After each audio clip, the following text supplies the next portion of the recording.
All right, shalom, shalom, Yasharala. First off, I want to give all praises to the Most High. Call hello, Yahweh, Ba'ashem, Hamashiach, Yahweh Shai. I see there's a few brothers in here already. Shabbat shalom to those of you who are observing Sabbath. If you're not, shalom and barakatah to you anyways. The brother Jomar, shalom. Hope all is well with you and your family. I won't be able to check this one out, but just wanted to hop in and tell you I love you and the water for your example. Khan, I love you as well. Hope you have a good Shabbat. Hope you're staying in the spirit. The brother Ayal, Shabbat Shalom, Shabbat Shalom.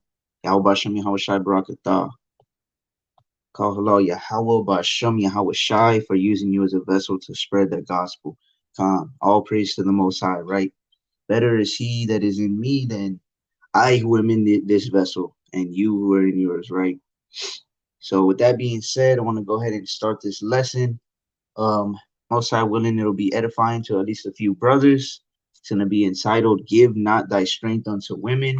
This is something, I talk about all the time, but I don't think I've done an actual lesson on it. So I figured I'd do a lesson on it. So just to have it on my YouTube. And, I'm always sending brothers verses on this topic. So I think it's a lot easier and a better way of managing my time when I can send brothers, a whole lesson on it than trying to break down scriptures for one brother here, one brother there, one brother here or there.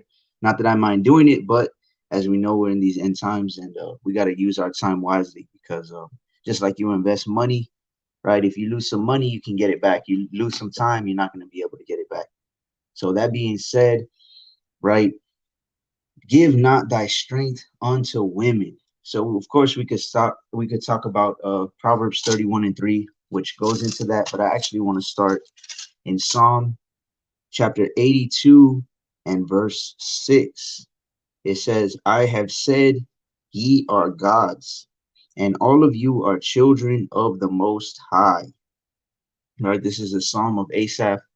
It says, ye are gods. I have said ye are gods, lowercase g. So we know when we look into that word in the Hebrew, basically it means power, right? The Israelite man is supposed to be the power of the earth. Now, of course, through idolatry and through sin and through lust and following after our own ways, our own minds, our own lusts, we have fallen away from that power. But all praise to the Most High. Hallelujah. Some of us are coming back to our power, our source of power, which is Yahweh Bashem Yahweh Shai and the Bible, which is our instructions and our manual on how to be men, right? So I'm going to read the next verse, verse 7, Psalm 82:7.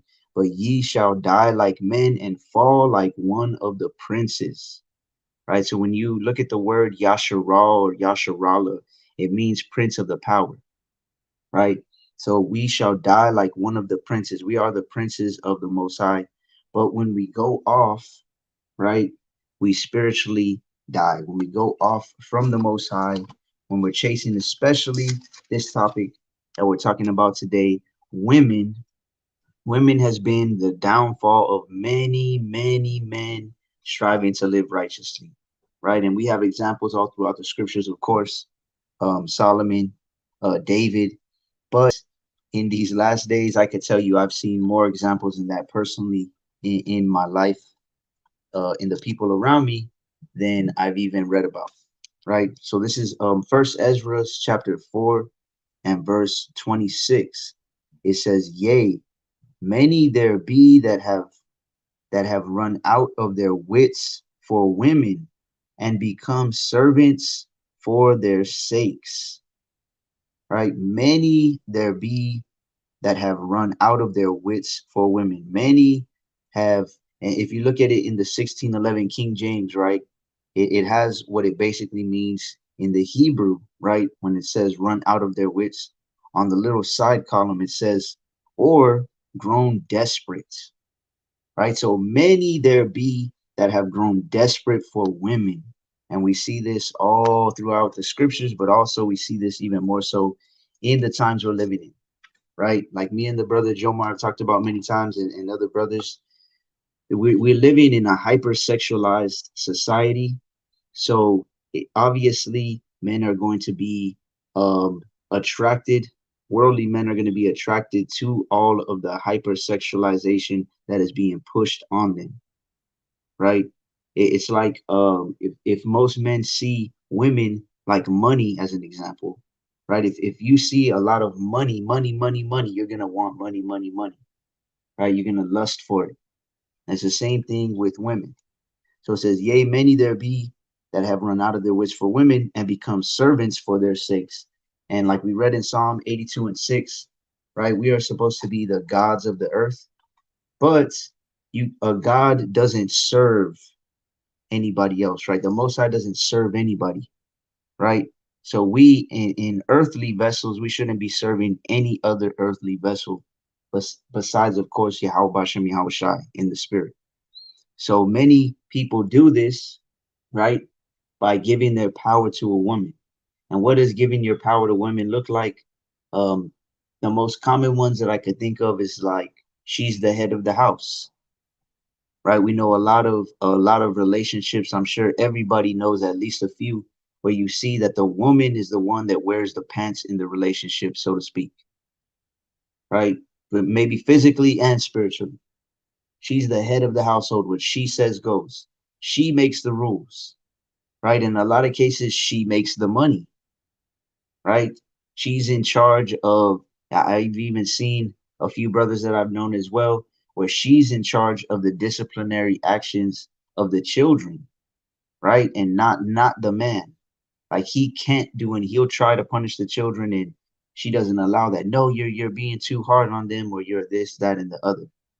Right. And this is backwards. So I'm gonna read this one more time and then go to verse 27. Yea, many there be that have run out of their wits for women and become servants for their sakes. Many also have perished, have erred, and sinned for women. Right. So we know many men have gone out of the truth for women, right? I'm sure we have all seen examples of this. And we have to understand that Satan and all of these evil spirits, they use women because they know exactly what men like, right? Just like the scriptures say, Satan, uh, it says, no marvel, for even Satan um, acts as an angel of light, right? So we have to understand that he knows all these old spirits that are ancient, they know all the tricks in the book, which is why we have to stay in the scriptures and stay in the spirit to the best of our ability so that they can't pull us out of the spirit through lust and through women, right? So I'm going to read it one more time. It says, many also have perished, have erred, right? They've perished by going off, by breaking Sabbath for women, by celebrating birthdays and wicked holidays for women, right? They by doing things not according to the scriptures. And when you do that for a woman, you're actually falling into idolatry because you're not serving the Most High the way you know you're supposed to, but instead you're serving that woman, right? Which is why it says in verse 26, First Ezra's 4:26, that many became servants for their sake. You cannot serve the Most High and serve a woman, right? So let's go to Sirach chapter 9 and verse 2. It says, give not thy soul unto a woman. Give not thy soul unto a woman to set her foot upon thy substance. Right? A lot of men in these last days are giving their soul to unto a woman, right? By doing what? If you give up your soul to the Most High, you're going to be guided and you are going to listen to what his word says to do, to what he instructs you to do. Right? So here it says, give not thy soul unto a woman. You are giving your soul unto a woman by going against the Most High again for that woman, to please that woman, to get something out of that woman. Right? It says to set her foot upon thy substance. Now, substance can be money, substance can be your cars, your clothing, etc. But the most important substance that we all have as brothers, as men of the Most High, is knowledge, wisdom, and understanding, right? And discernment and praying and fasting. Anything that's going to keep us in the spirit and keep our connection with the Most High strong, right? So by letting her set her foot upon your substance, like let's say you have the wisdom of, okay, the woman is not supposed to run the show. The man is supposed to be the head, but you don't want her to get mad. You're living by that happy wife, happy life mentality. So you just let her do things, right? And that's already beginning the process of getting you out of order, right? I've seen a lot of times women or men that'll ask for counsel and things of this nature that their courting or their courtship isn't working. And many times this is what happens. The woman is trying to teach the man the scriptures. They're like, well, yeah, because he needs to know this and he needs to know that, and but that's already out of order, right? So as a brother coming into the truth, right? If you're newer coming into the truth, you should know that you can't start a relationship or a courtship out of order and expect it to just fall into place, right? Because you're starting it by giving your strength unto a woman. And there's many brothers that you could reach out to actually learn from if you sincerely are trying to learn the scriptures, right? And then once you get yourself in order, then is when you should go for that courtship or look for a godly wife, right? So it says, give not thy soul unto a woman to set her foot upon thy substance. Meet not with a harlot, lest thou fall into her snares. Okay, so a harlot, according to the scriptures, is a woman that gets with different men, right? A harlot's fee is actually a loaf of bread, according to the scriptures, right? But many women are getting more than that out of men, right? And they may think like, well, I'm not a harlot, I'm not literally asking for money, but he goes and buys you some, he takes you out on a date, right? Or you take her out on a date, or you buy her some jewelry, some clothes, and then she'll sleep with you, right? But if you wouldn't have done that, she wouldn't, right? So that's actually her literally being a harlot, or her sleeping with other men and then getting with you, or trying to, and don't think that just because they're sisters, um they're so-called sisters in the truth, right? There's many so-called sisters out there that are not sisters, right? Just like there's many brothers that claim to be something that they're not, right? Like the brother y'all was posting earlier, I believe it was today or yesterday as well. I posted on it many times. Many people are very good actors. Okay, it's just like when you were in high school, and let's say you got the so-called jocks, so you got the basketball players, the football players, you got the skaters, etc., right? I remember there was a me and a couple of acquaintances or friends at that time I thought were friends, that we would skate, right? And there's always somebody in there that dresses like a skateboarder but can't skate.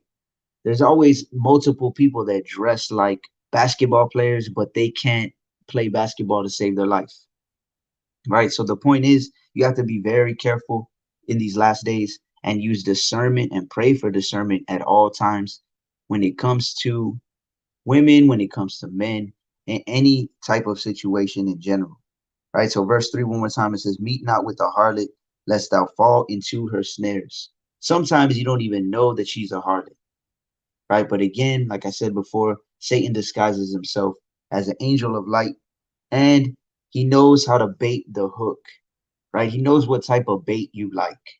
So he's going to use that type of woman, put the spirit on her that she needs to have. And then if she can get you out of the Holy Spirit and get you into a lustful spirit, right?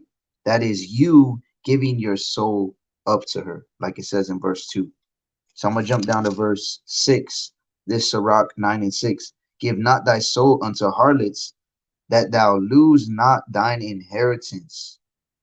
Every single brother or sister, but specifically to the brothers on this lesson, every single brother's goal should be to inherit the kingdom of heaven, right? Of course, we're striving to be men. We're striving to serve Yahweh Bashem, Yahweh Shai. But the ultimate goal is to make it to the kingdom and to live forever, right? So it says, give not thy soul unto harlots, that thou lose not thine inheritance. because this is what many men have done in the past and are doing right now. Verse 7. Look not round about thee in the streets of the city, neither wander thou in the solitary places thereof. So it's giving you, Solomon's giving you some wise advice. Look not round about thee in the streets of the city. Don't be looking around at all of these women, right? Don't desire her for pleasure, as the scriptures say. It says, neither wander thou in the solitary places thereof. Many men go just wandering around looking for women, right? I remember in high school, that's what me and some other dudes would do. We just go to the mall, go try to see if we could meet some new women, right? This is saying don't do that. Verse 8, turn away thine eye from a beautiful woman and look not upon another's beauty, for many have been deceived by the beauty of a woman. For herewith love is kindled as a fire, right? So turn your eye away from a beautiful woman. When especially if you're newer to this truth, like it said, look not round about thee in the streets of the city. Don't wander around in those places. This is why being set apart is so expedient. It's so beneficial and profitable as an Israelite man, right? Like me personally, I try not to leave my house for anything unless it's work. Go to the store, even though we try to go to the stores as little as possible, right? And if we do, it's because we're gonna go buy a lot of things, right? Whether it be a lot of food to stock up on, a lot of seeds, chicken feed, whatever the case may be, right? We try to go out as little as possible because it makes it easier. Because in verse 8 it says, "Turn away thine eye from a beautiful woman." Right? If you're not even around women, you don't even have to worry about that. If it says, "Look not round about thee," don't wander around. If you're not doing these things, you really don't even. You're keeping yourself out of temptation. You're keeping yourself out of the position to be tempted. Right? Verse 8.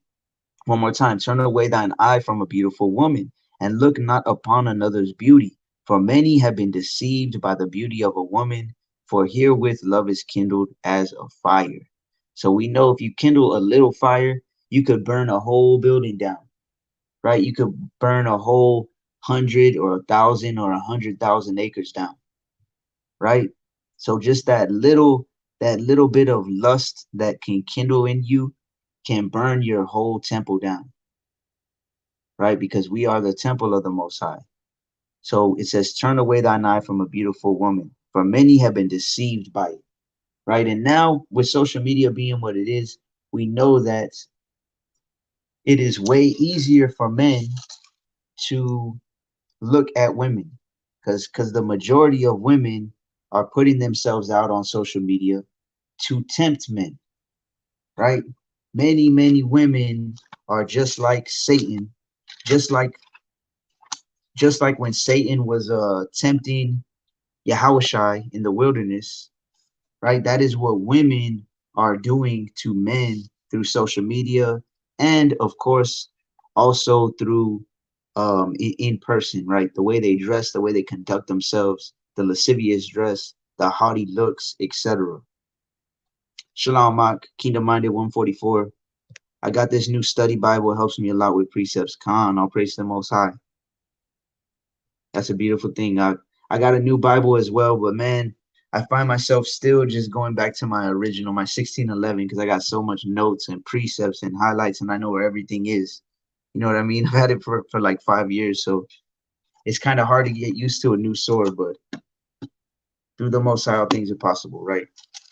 So I'm gonna read Proverbs chapter 23 and verse 28. It says, "She also lieth in wait as for a prey, and increaseth the transgressors among men."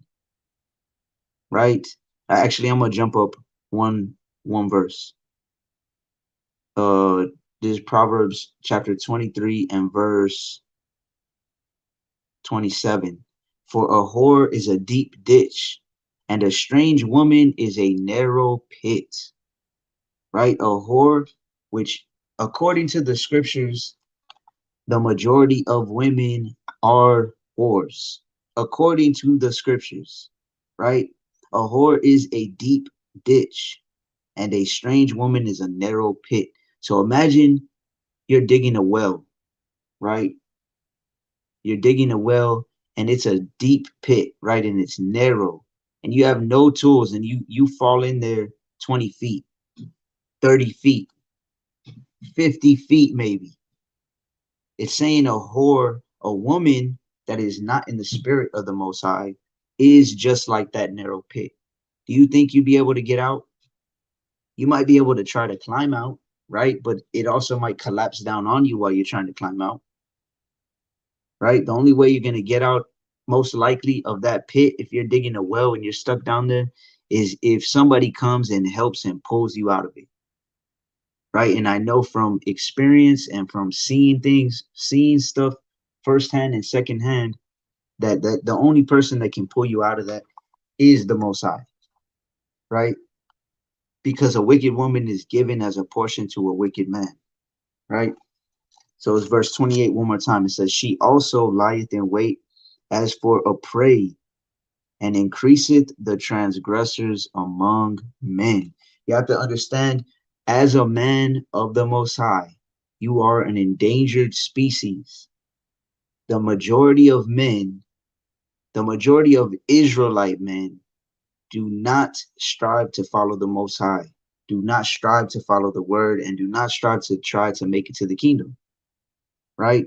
So like I give brothers and sisters the example all the time, when you're trying to walk in the light, right, you have to understand that you are in spirit, you are walking amongst spiritual darkness.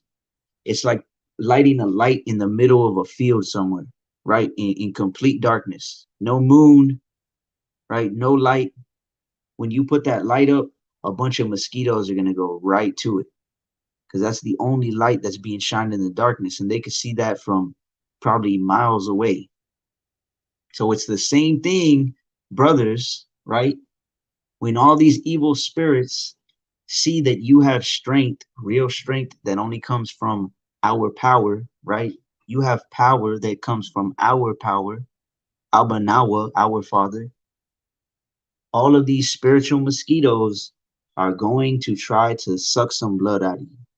And that is what this is talking about in Proverbs 23 and 28. It says, she also lieth in wait as for a prey. She's waiting for a prey, and increaseth the transgressors among men. Like, just think about for a second, how many men transgress against the Most High, against the Holy Spirit, and fall into a spirit of lust, right? Just by looking at one woman. You got women on Instagram, on Facebook, on all these other platforms, right?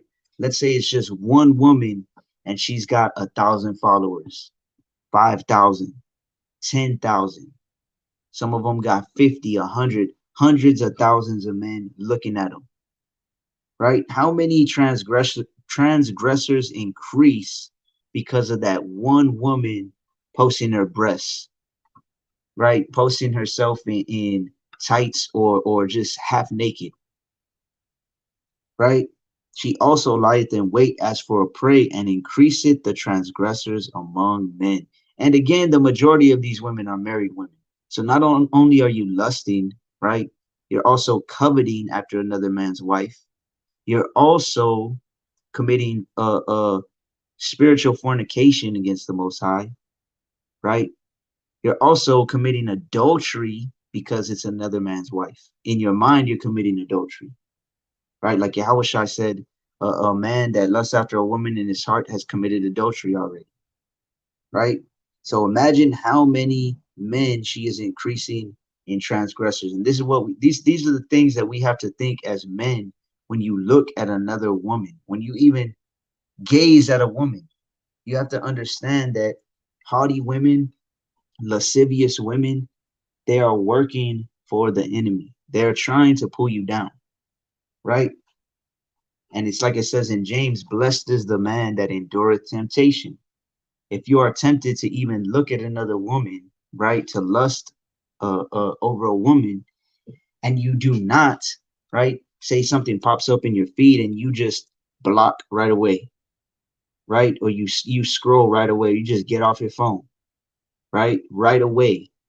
According to the scriptures, you're going to receive some type of blessing from doing that, right? You're going to receive some type of blessing just for doing that, because blessed is the man that endureth temptation, right? You can't give into the temptation and expect blessings out of it, right?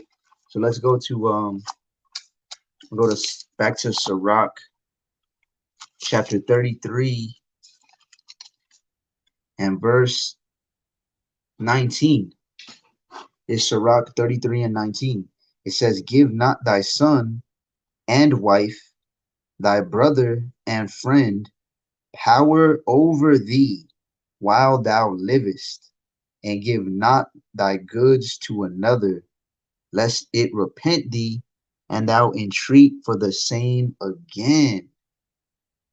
So he's saying, give not your son or your children, your wife or the woman you're courting, thy brother and friend, power over thee while thou livest, and give not thy goods to another, lest it repent thee, and thou entreat for the same again. That's a very important part.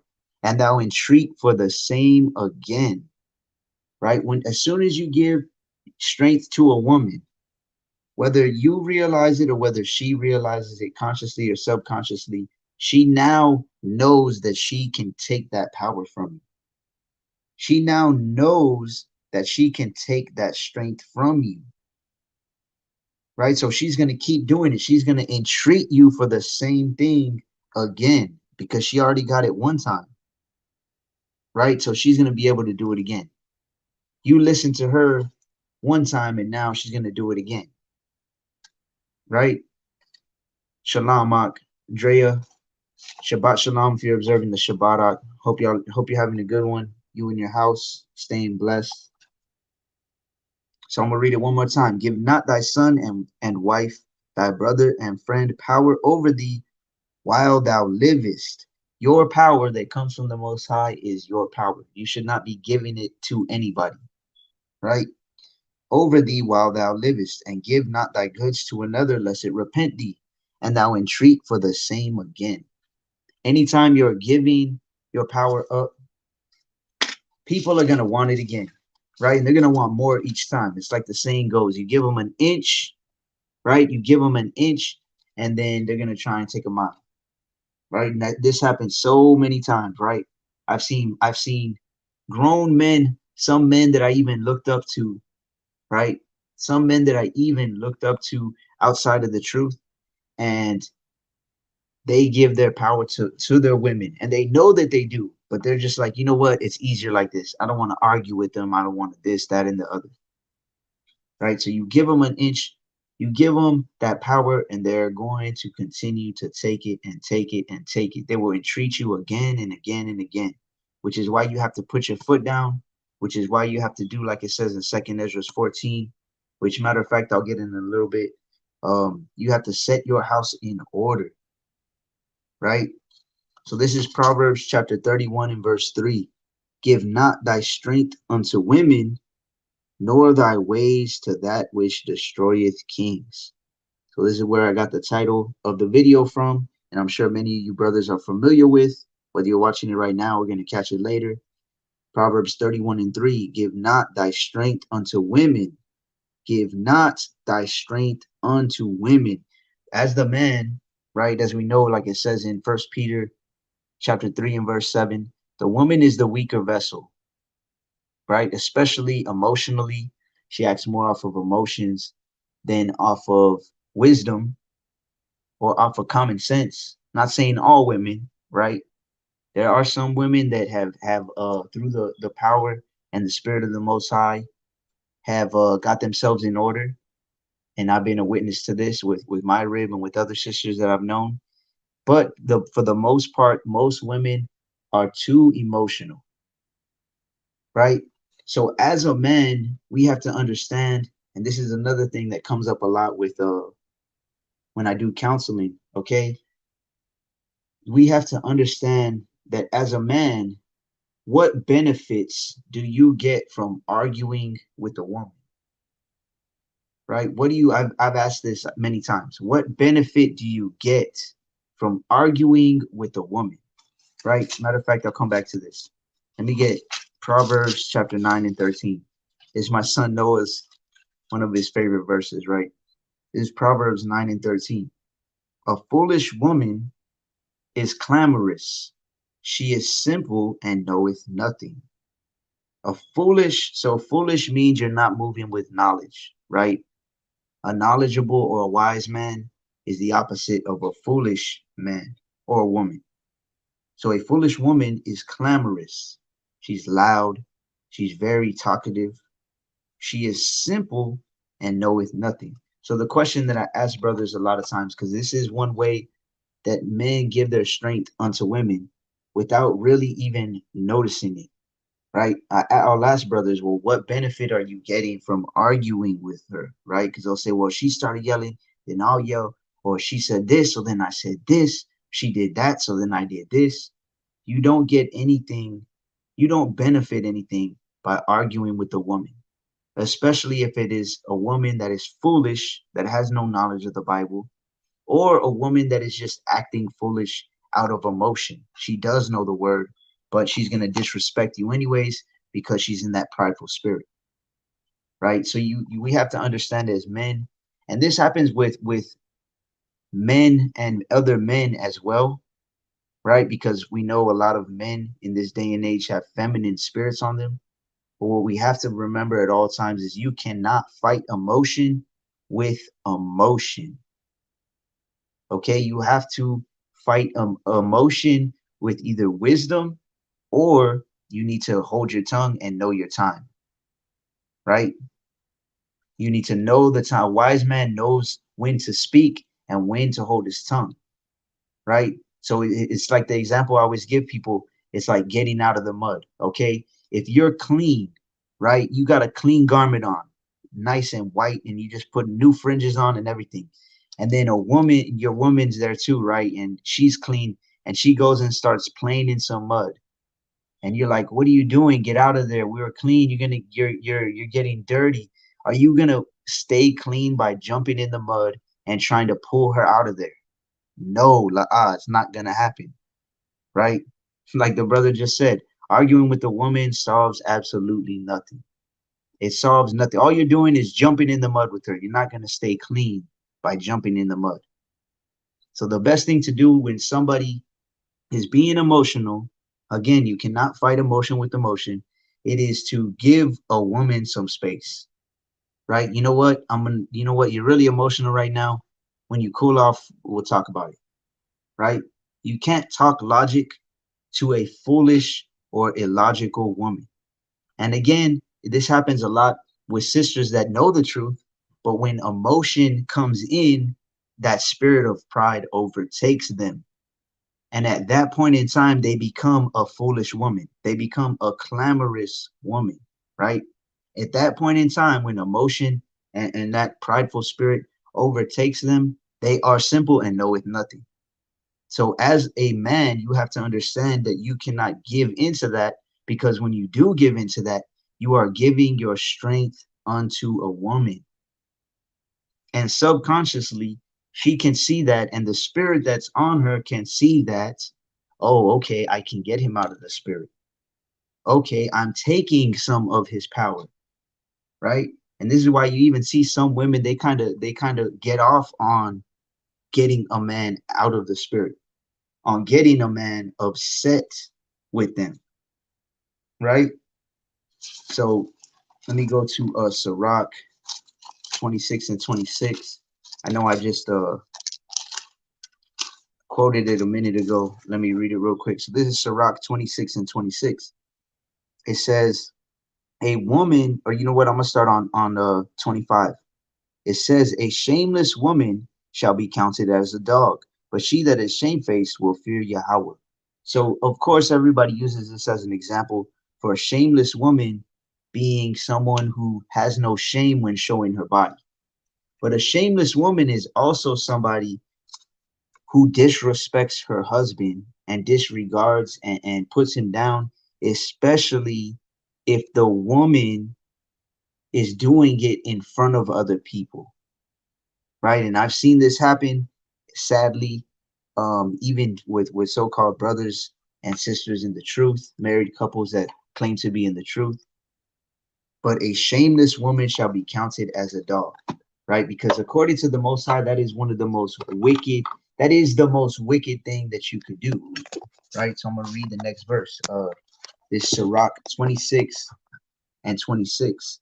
It says, a woman that honoreth her husband shall be judged wise of all, but she that dishonoreth him in her pride shall be counted ungodly of all.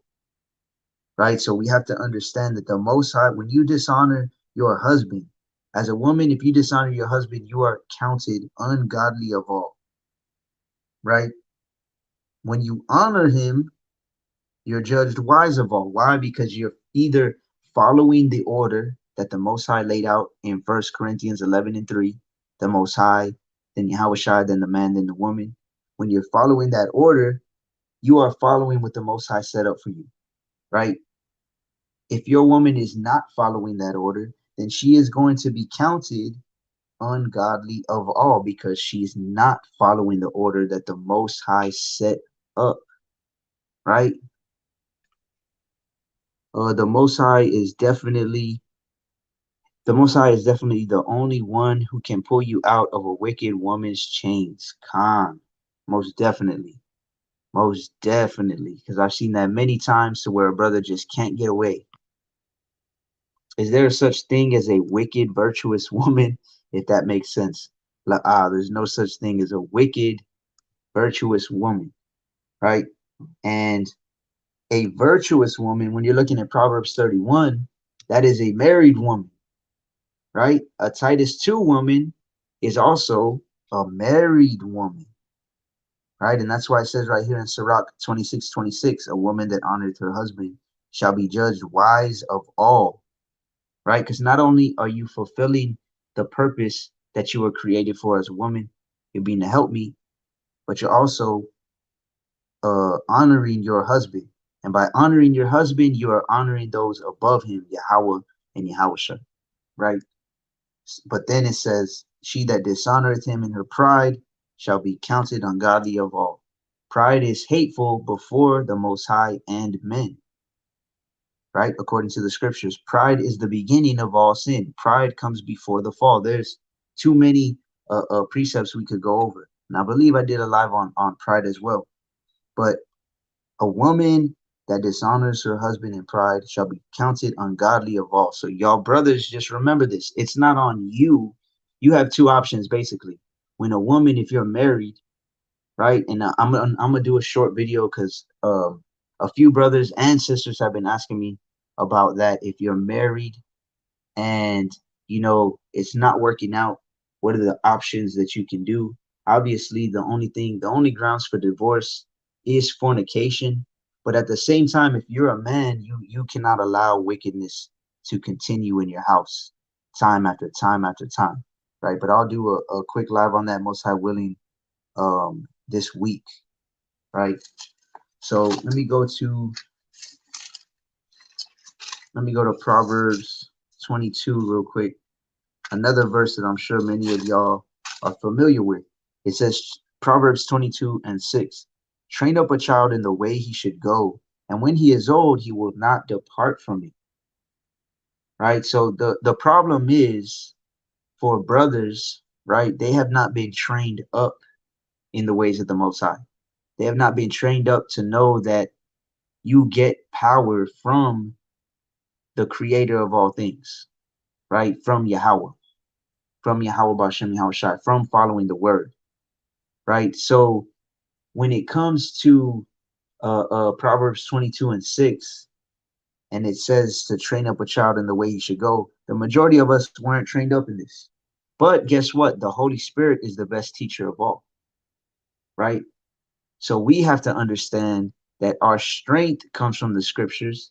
And we also have to understand that a woman as a weaker vessel, the chances that she had a father and mother to teach her to honor right? To honor the father, to honor the future husband, to prepare them for marriage. This is where it comes in that we do have to have understanding when it comes to our wives, right? But when it comes to courting and things of that nature, the majority of women, right, are not ready to be courted. Let's put it that way, because they're not in the spirit to. And I know this from personal experience as well, right? Because even it's like the scriptures say that a married woman is a tower of death to her husband, right? Most women will not be a tower against death to their husbands. Okay, and I can say that because I know my rib, my woman is that, right? And even though we've been together, what, almost 9 years now, and about 5 in the truth, or 5 knowing of the truth, and about maybe 2 in the truth baptized, I can tell you that she is a tower against death because she has helped me with things. And I can also tell you that most women are not ready to be courted because I have even gone to, I guess you could say, not through courting processes while being married now, but in the beginning stages, I guess you could say. And my rib is the one who can really pinpoint certain things. Well, look, what about this? What about that? Well, she this and she that, and it's really a tower against death, right? And that's why it says two are better than one, right? What are signs, Salakio? What are signs of a woman who's not ready to be courted? So the number one, instead of looking at a sign she's not ready to be courted, the thing I would start with is first and foremost, the most important thing is, can she be taught? Does she have the spirit of learning, right? Is she moldable, so to speak? Is she obedient? Can she be obedient to what you're going to teach her from the scriptures, right? And not only obedient and moldable, but also um, only to you, right? Is she willing to be obedient to you as long as it's from the scriptures, right? So that would be the number one thing that I would look for.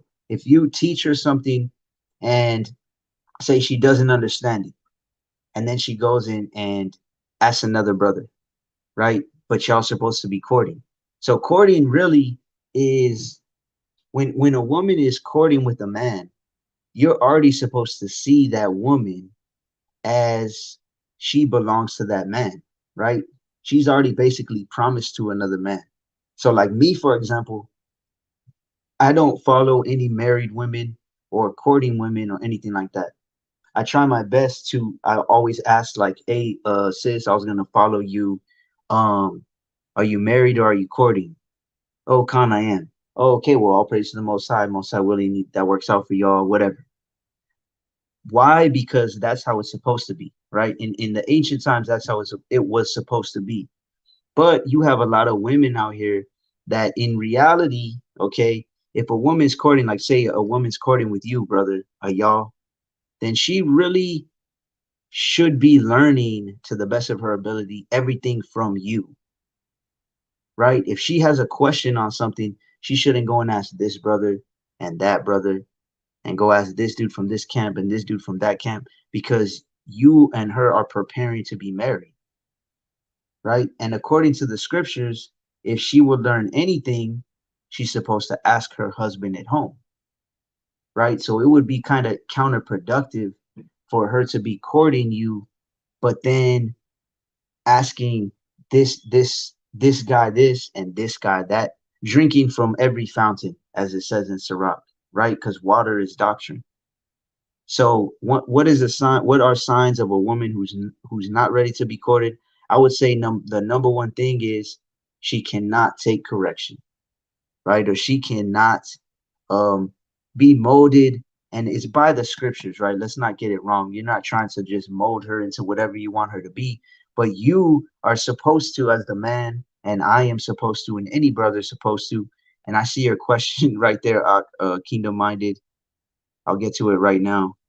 uh any of us brothers that are looking to court a woman, you are supposed to be able to help mold her into a better woman, right? According to the scriptures.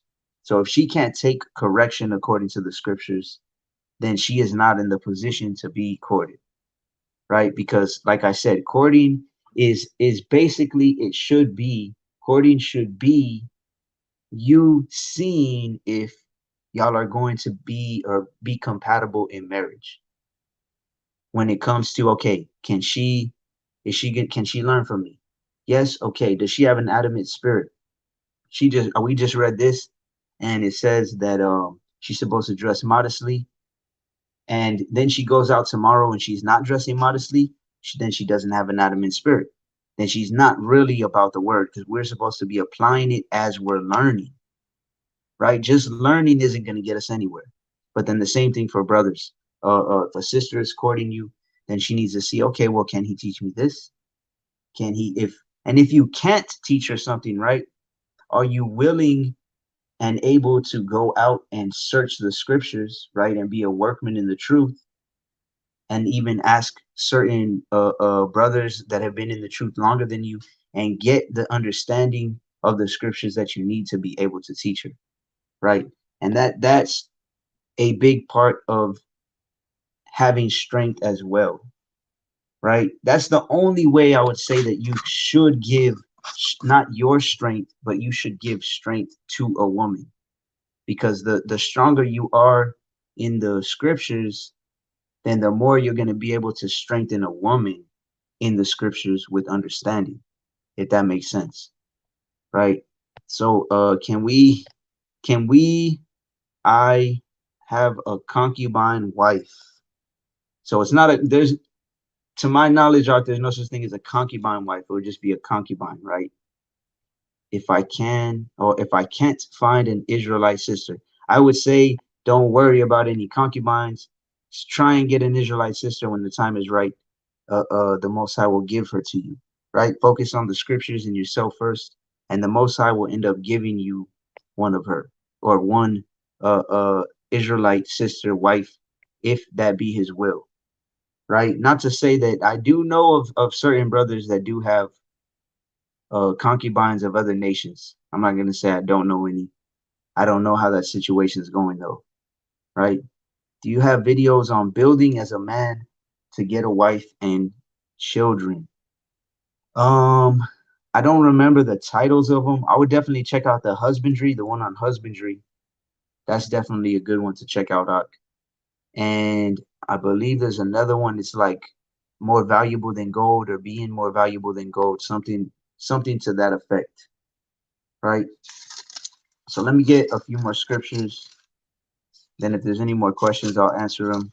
Uh, this is Proverbs chapter 7, and I'm gonna start on 7, right? Proverbs 7:7. It says, "And beheld among the simple ones, I discerned among the youths a young man void of understanding."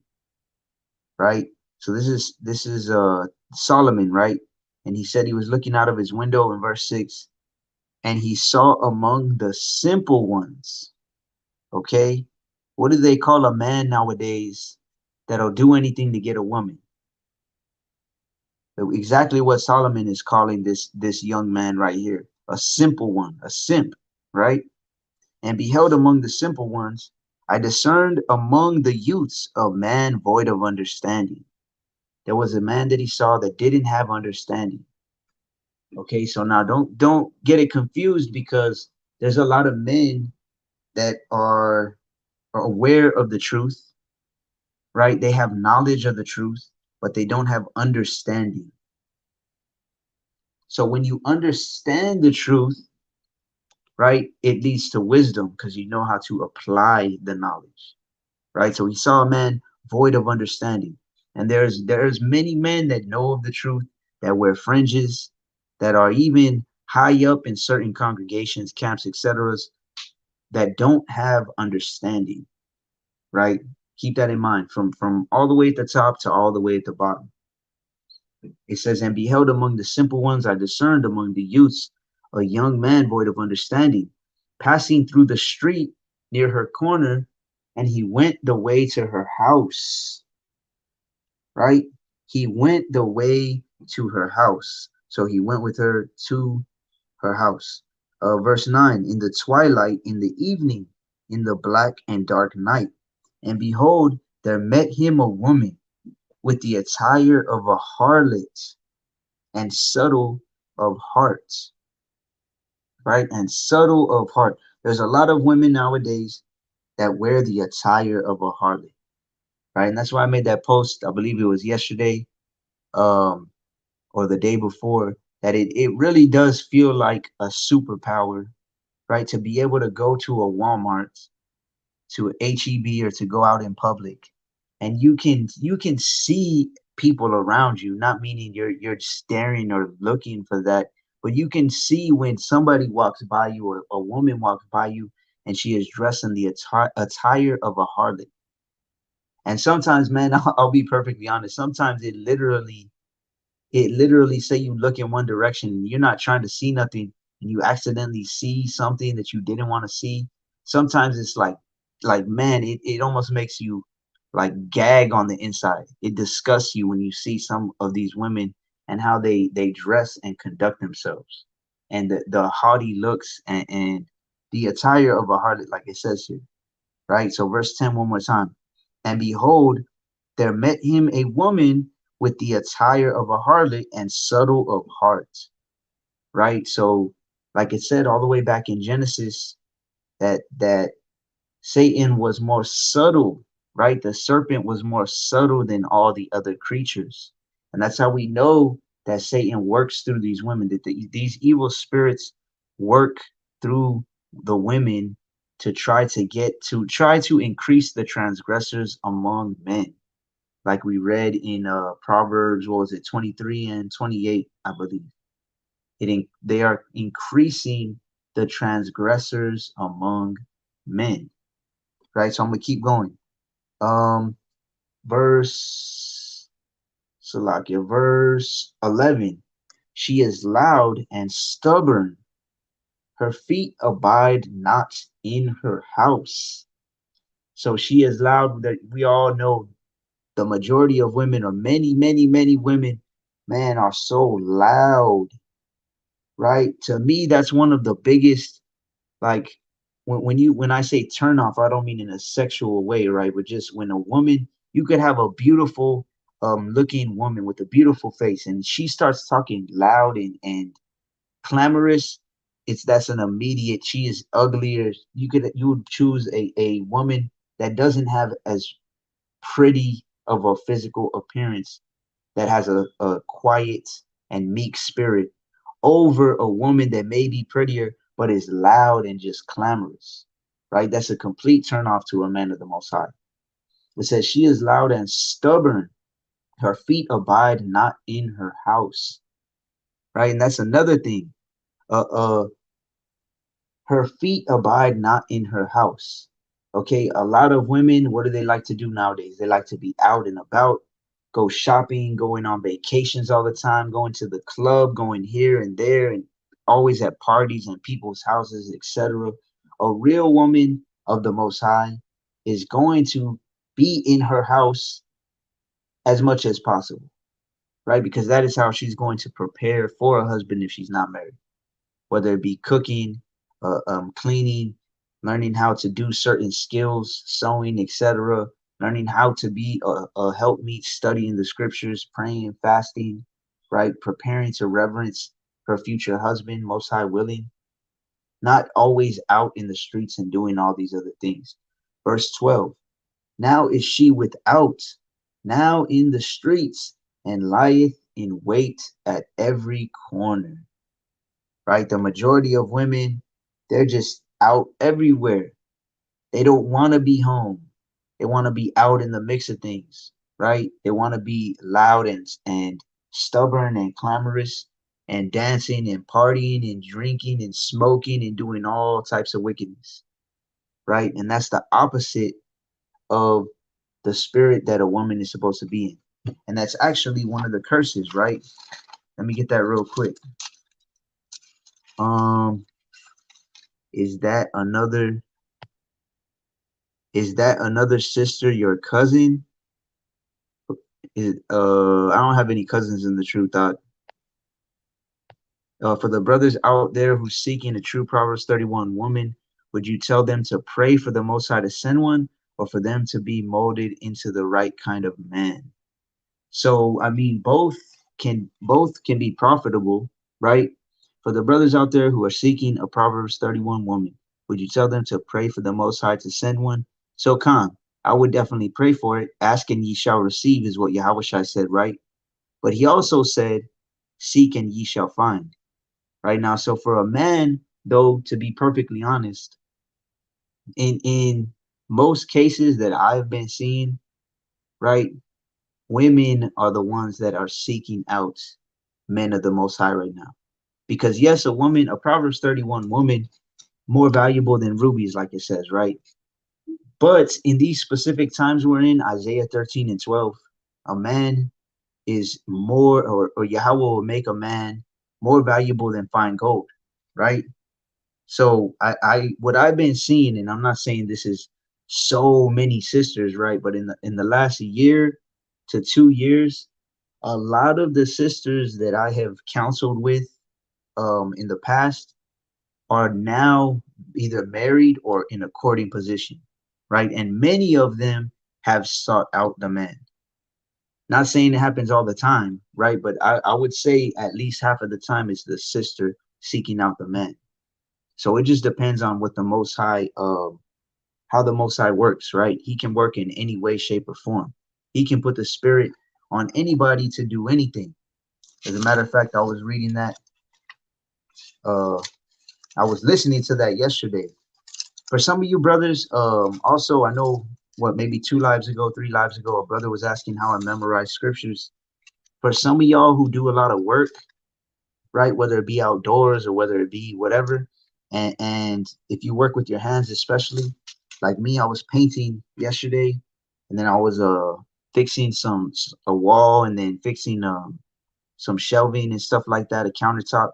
One way, not to digress from the topic too much, but one way you can memorize scriptures, go to YouTube, put pick any chapter, right? Yesterday, like I'm saying, I was reading Proverbs 21, and then I decided I'd put it on YouTube, right?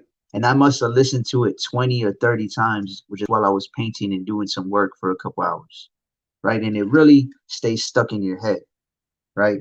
So this is Proverbs 21 and 1. It says, the king's heart is in the hand of Yahweh, as the rivers of water, he turneth it whithersoever he will.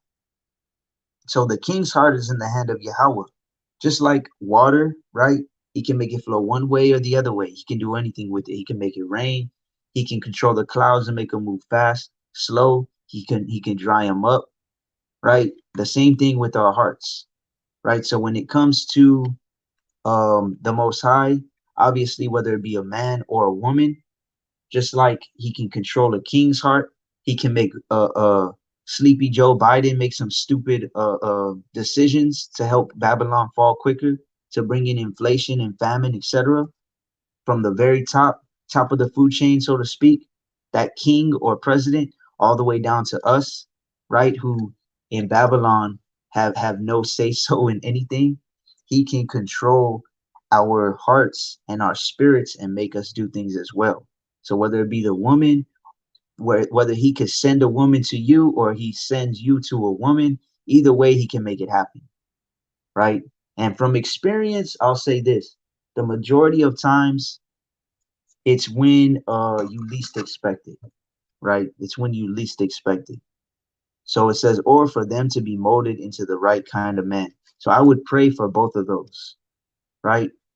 Asking you shall receive, seeking you shall find, both of those. And that goes for the brothers and for the sisters, right?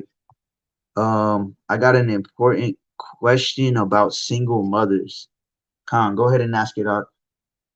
I'm gonna get another scripture real quick. Let me go to Hebrews, and just to touch on y'all, when you come for the Passover, most high willing, we could talk about a few things more personally, right? But let me go to Acts 16 and 31. This is Acts chapter 16 and verse 31.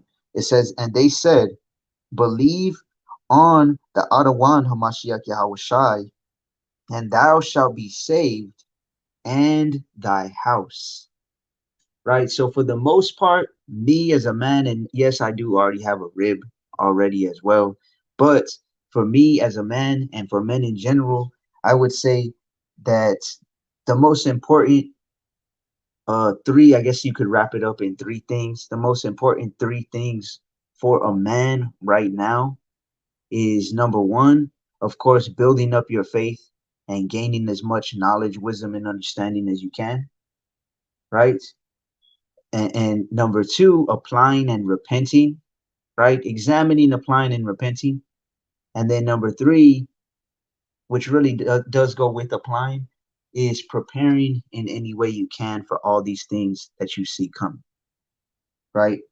But like it says here, Acts 16 and 31, why am I saying this? Because it says, believe on Hamashiach Yahushai, and you shall be saved, and thy house. So as a man of the Most High, you have to understand that your house is just like Noah, right? Just like Noah um, was able to save his house through his obedience, right? And through his obedience and faith and fear in the Most High by building the ark. That's what us men need to be focusing on as well, right? And this is one of my favorite scriptures right here. It's Hebrews 11 and 7. It says, by faith, Noah, being warned of Yahweh of things not seen as yet, moved with fear, preparing an ark to the saving of his house, by the which he condemned the world and became heir of the righteousness which is by faith. So it starts by faith. You believe the word, Khan. You believe in Hamashiach Yahushai and the Most High Yahweh, Khan. Yes, I do. Okay, get baptized. Okay, I'm baptized. Now what? Now you have to prepare your ark to the saving of your house, whether it's you by yourself, right? Or whether it's you and your family, whether it's you and your children, you and your wives, whatever the case may be. Every man has to be building himself up. And like it says in Isaiah, um, what is it? Isaiah chapter 33 and verse 6, right? The only thing that's going to keep us stable is wisdom and knowledge, right? It says, wisdom and knowledge shall be the stability of thy times and strength of salvation, right? So wisdom and knowledge is going to keep us stable in these times to come.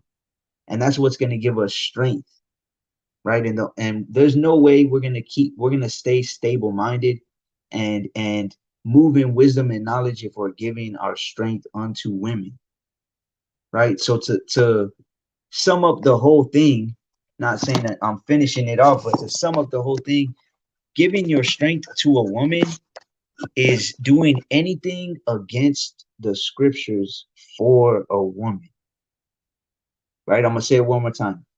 Giving your strength to a woman is doing anything out of order or anything against the scriptures for a woman, whether it be to please her or whether it be to get some pleasure from her, whatever the case may be, right? We always have to remember to be building up our ark is the number one thing, right? Imagine if Noah, a brother had said recently, he was like, man, um, well, how did he say? He was like, imagine it if Noah had Netflix. I was like, man, it would have took him more than 120 years to build that ark, right? So the thing is, we can't get distracted as men, right? We can't get distracted, and women are one of the biggest damn distractions to men on the earth. Always have been, but even more so nowadays. Because back in the days, it had to be a physical woman in front of you. Nowadays, you could just be on your phone and you got brothers. You don't know how many brothers out here, man, that are struggling with pornography and lust demons and things of that nature. And then they're trying to be in the truth. And then you got so-called sisters in this truth dressing half naked, and they're supposedly in the truth, or they're taking pictures from the backside, even though they claim to be in the truth. But they got a head wrap on, or but they got a dress on, right? You have to, as a brother, at that moment, catch yourself and learn how to examine yourself in in that exact moment, and tell yourself, look, I'm giving my strength to this woman. She is getting me out of the spirit. She's getting me in the spirit of lust. She is taking away my power. She is taking me away, or moving me away from my power, which is Yahweh, right? I'm not even going to look at this. That's why Psalm 101 and 3, I've mentioned this on so many different lessons. Psalm 101 and 3, don't set any wicked thing before your eyes, because it will cleave to you. That spirit of lust will cleave to you just by seeing a woman, right? And man, now that I thought about it, I almost made a video the other night, just out of nowhere. I was about to crash out, and I was checking my messages real quick. And someone posted a brother and a sister, so-called brother and a sister, that are a married couple, and they're like dancing or something. And the woman, the wife, right, is over here with their breasts all popping out. I was like, man, if I wasn't about to go to sleep, I was gonna message the dude, or the brother, whatever. But I was like, just thinking, imagine how many, like we read in Proverbs 23 and 28. Imagine how many transgressors that woman, and in reality that man, because he's allowing her to be out of the spirit, right? Because he had fringes on, she had fringes on.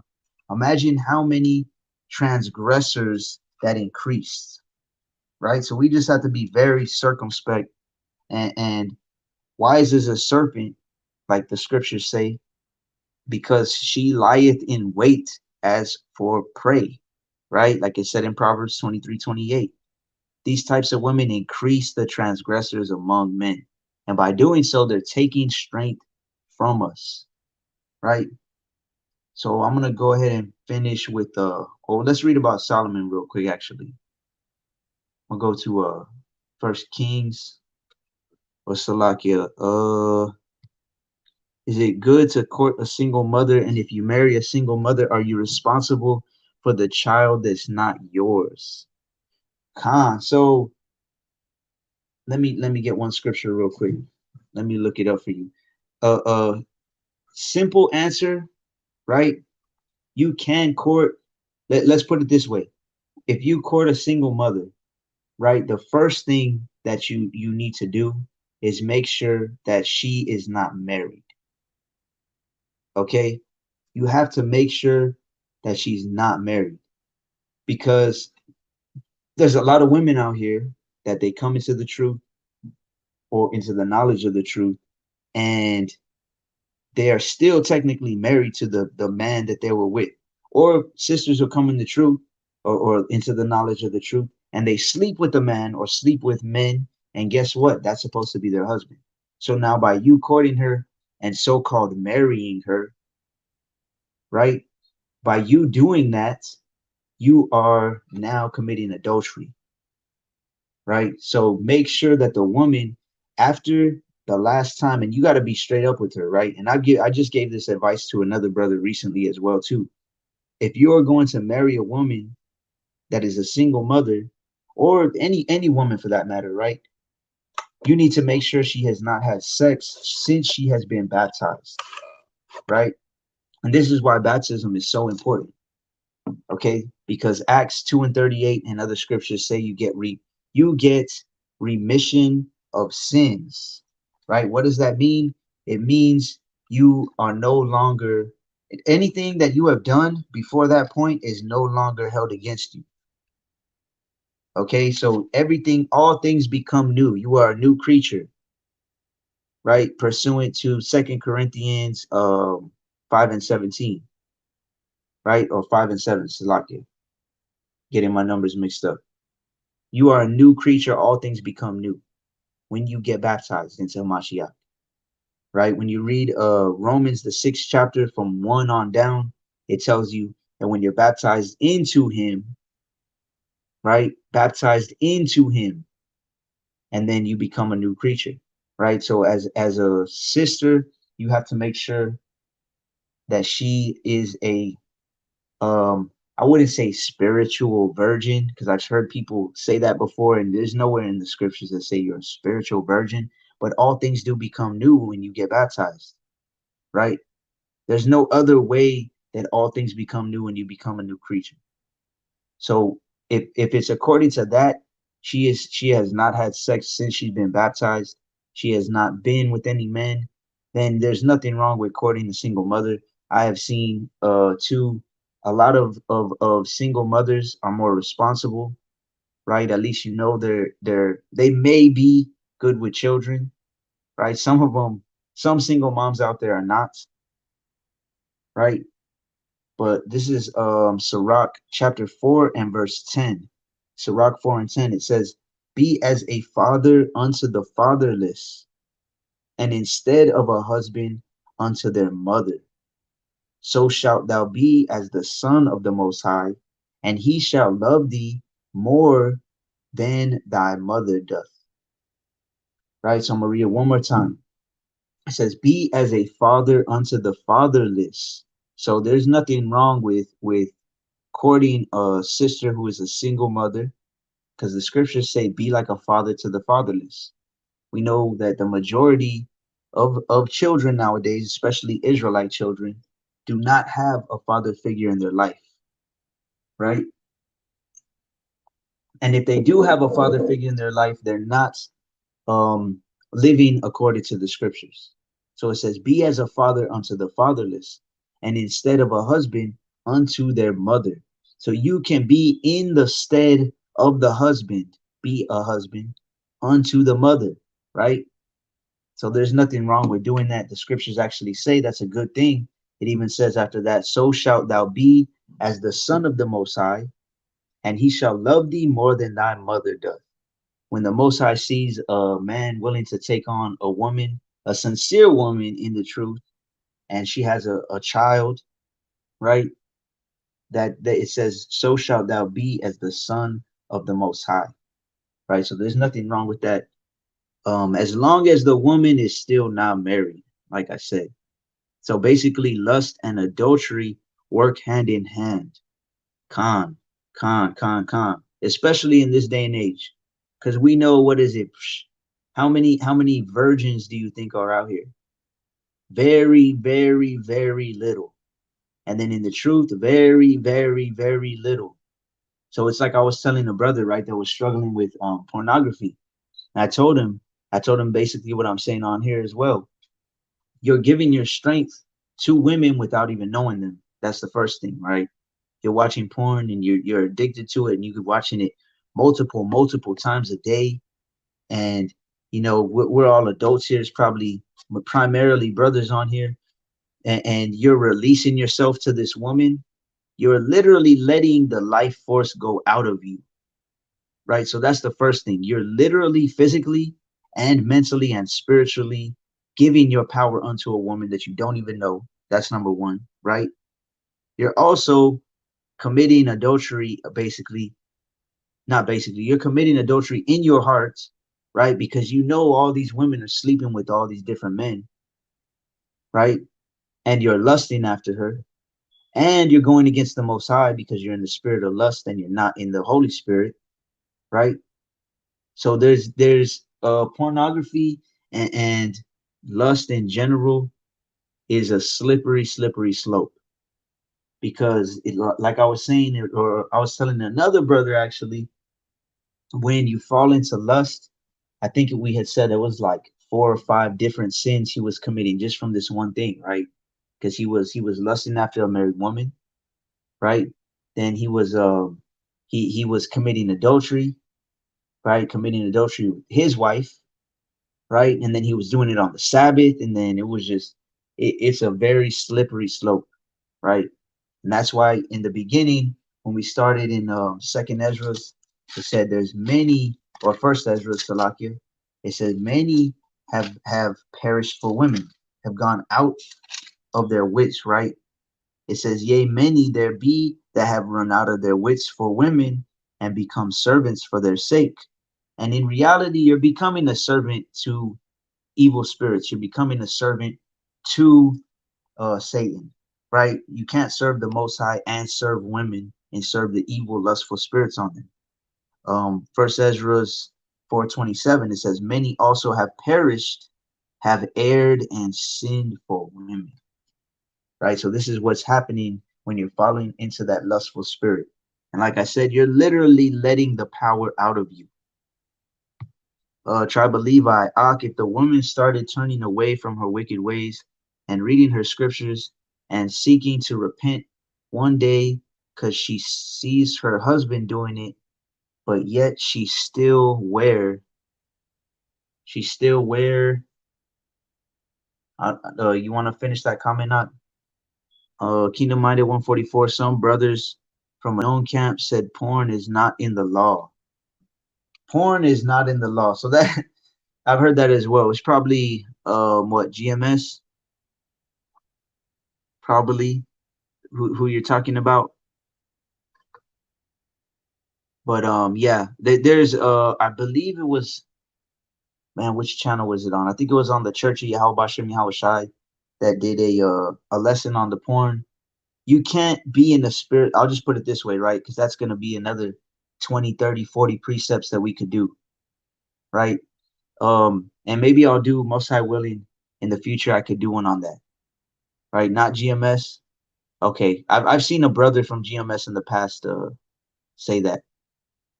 Who was it? Nah, I'm just playing with you. It's cool.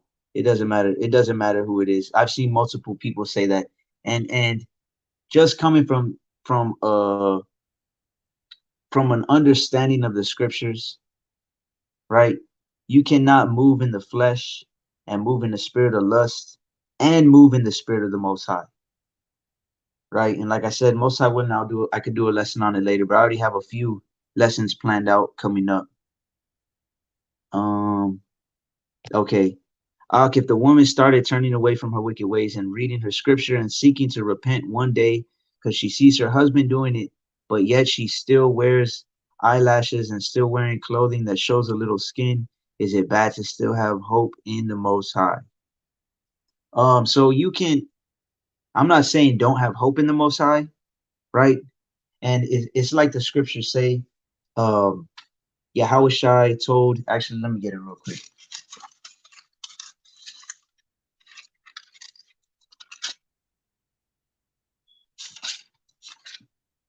Okay, Matthew 23 and 26, right? Matthew 23 and 26, and this is Yahweh Shai's red letter.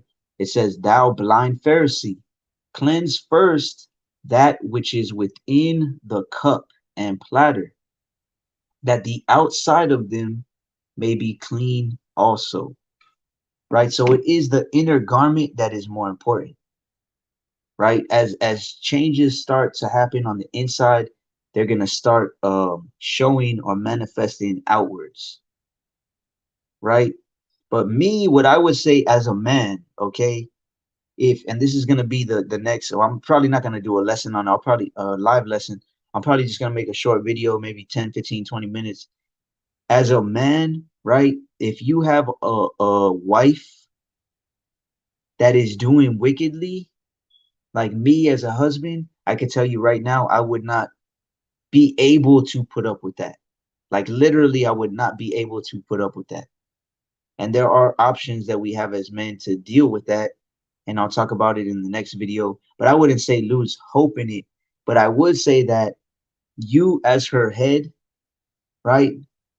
Not only is she sinning by if she's showing skin, right? She is not only suffering sin upon herself, but also, or you are not only suffering sin upon her because you are her head, right? You're allowing this to happen, but she's also suffering sin upon your neighbors. So now she's suffering sin upon others as well. And in a sense, if you're not rebuking that and correcting that and getting your house in order, right? And actually, I kind of quoted that scripture earlier. I'm going to get it. You have to renounce that in your home. right? And I don't know if you're talking specifically about you or about another brother, but whoever it is, you have to renounce that in these last days. So this is Second Ezra's chapter 14 and verse 13. It says, "Now therefore set thine house in order, and reprove thy people, comfort such of them as be in trouble, and now renounce corruption." So there's four different points in this verse, right? It's in Second Ezra 14:13. It says, "There now therefore set your house in order." That's number one. You have to set your house in order. If you are the man, you're the head of the house, right? So setting your house in order means getting everyone under you in order. So how do you do that? What does it say? It says, "Now therefore set thine house in order, and reprove thy people." Reprove just means to correct, right? Reprove just means to correct. You need to correct them and get them to see where they're going off and show them what they need to do, right? To correct it. Then it says, "Comfort such of them as be in trouble."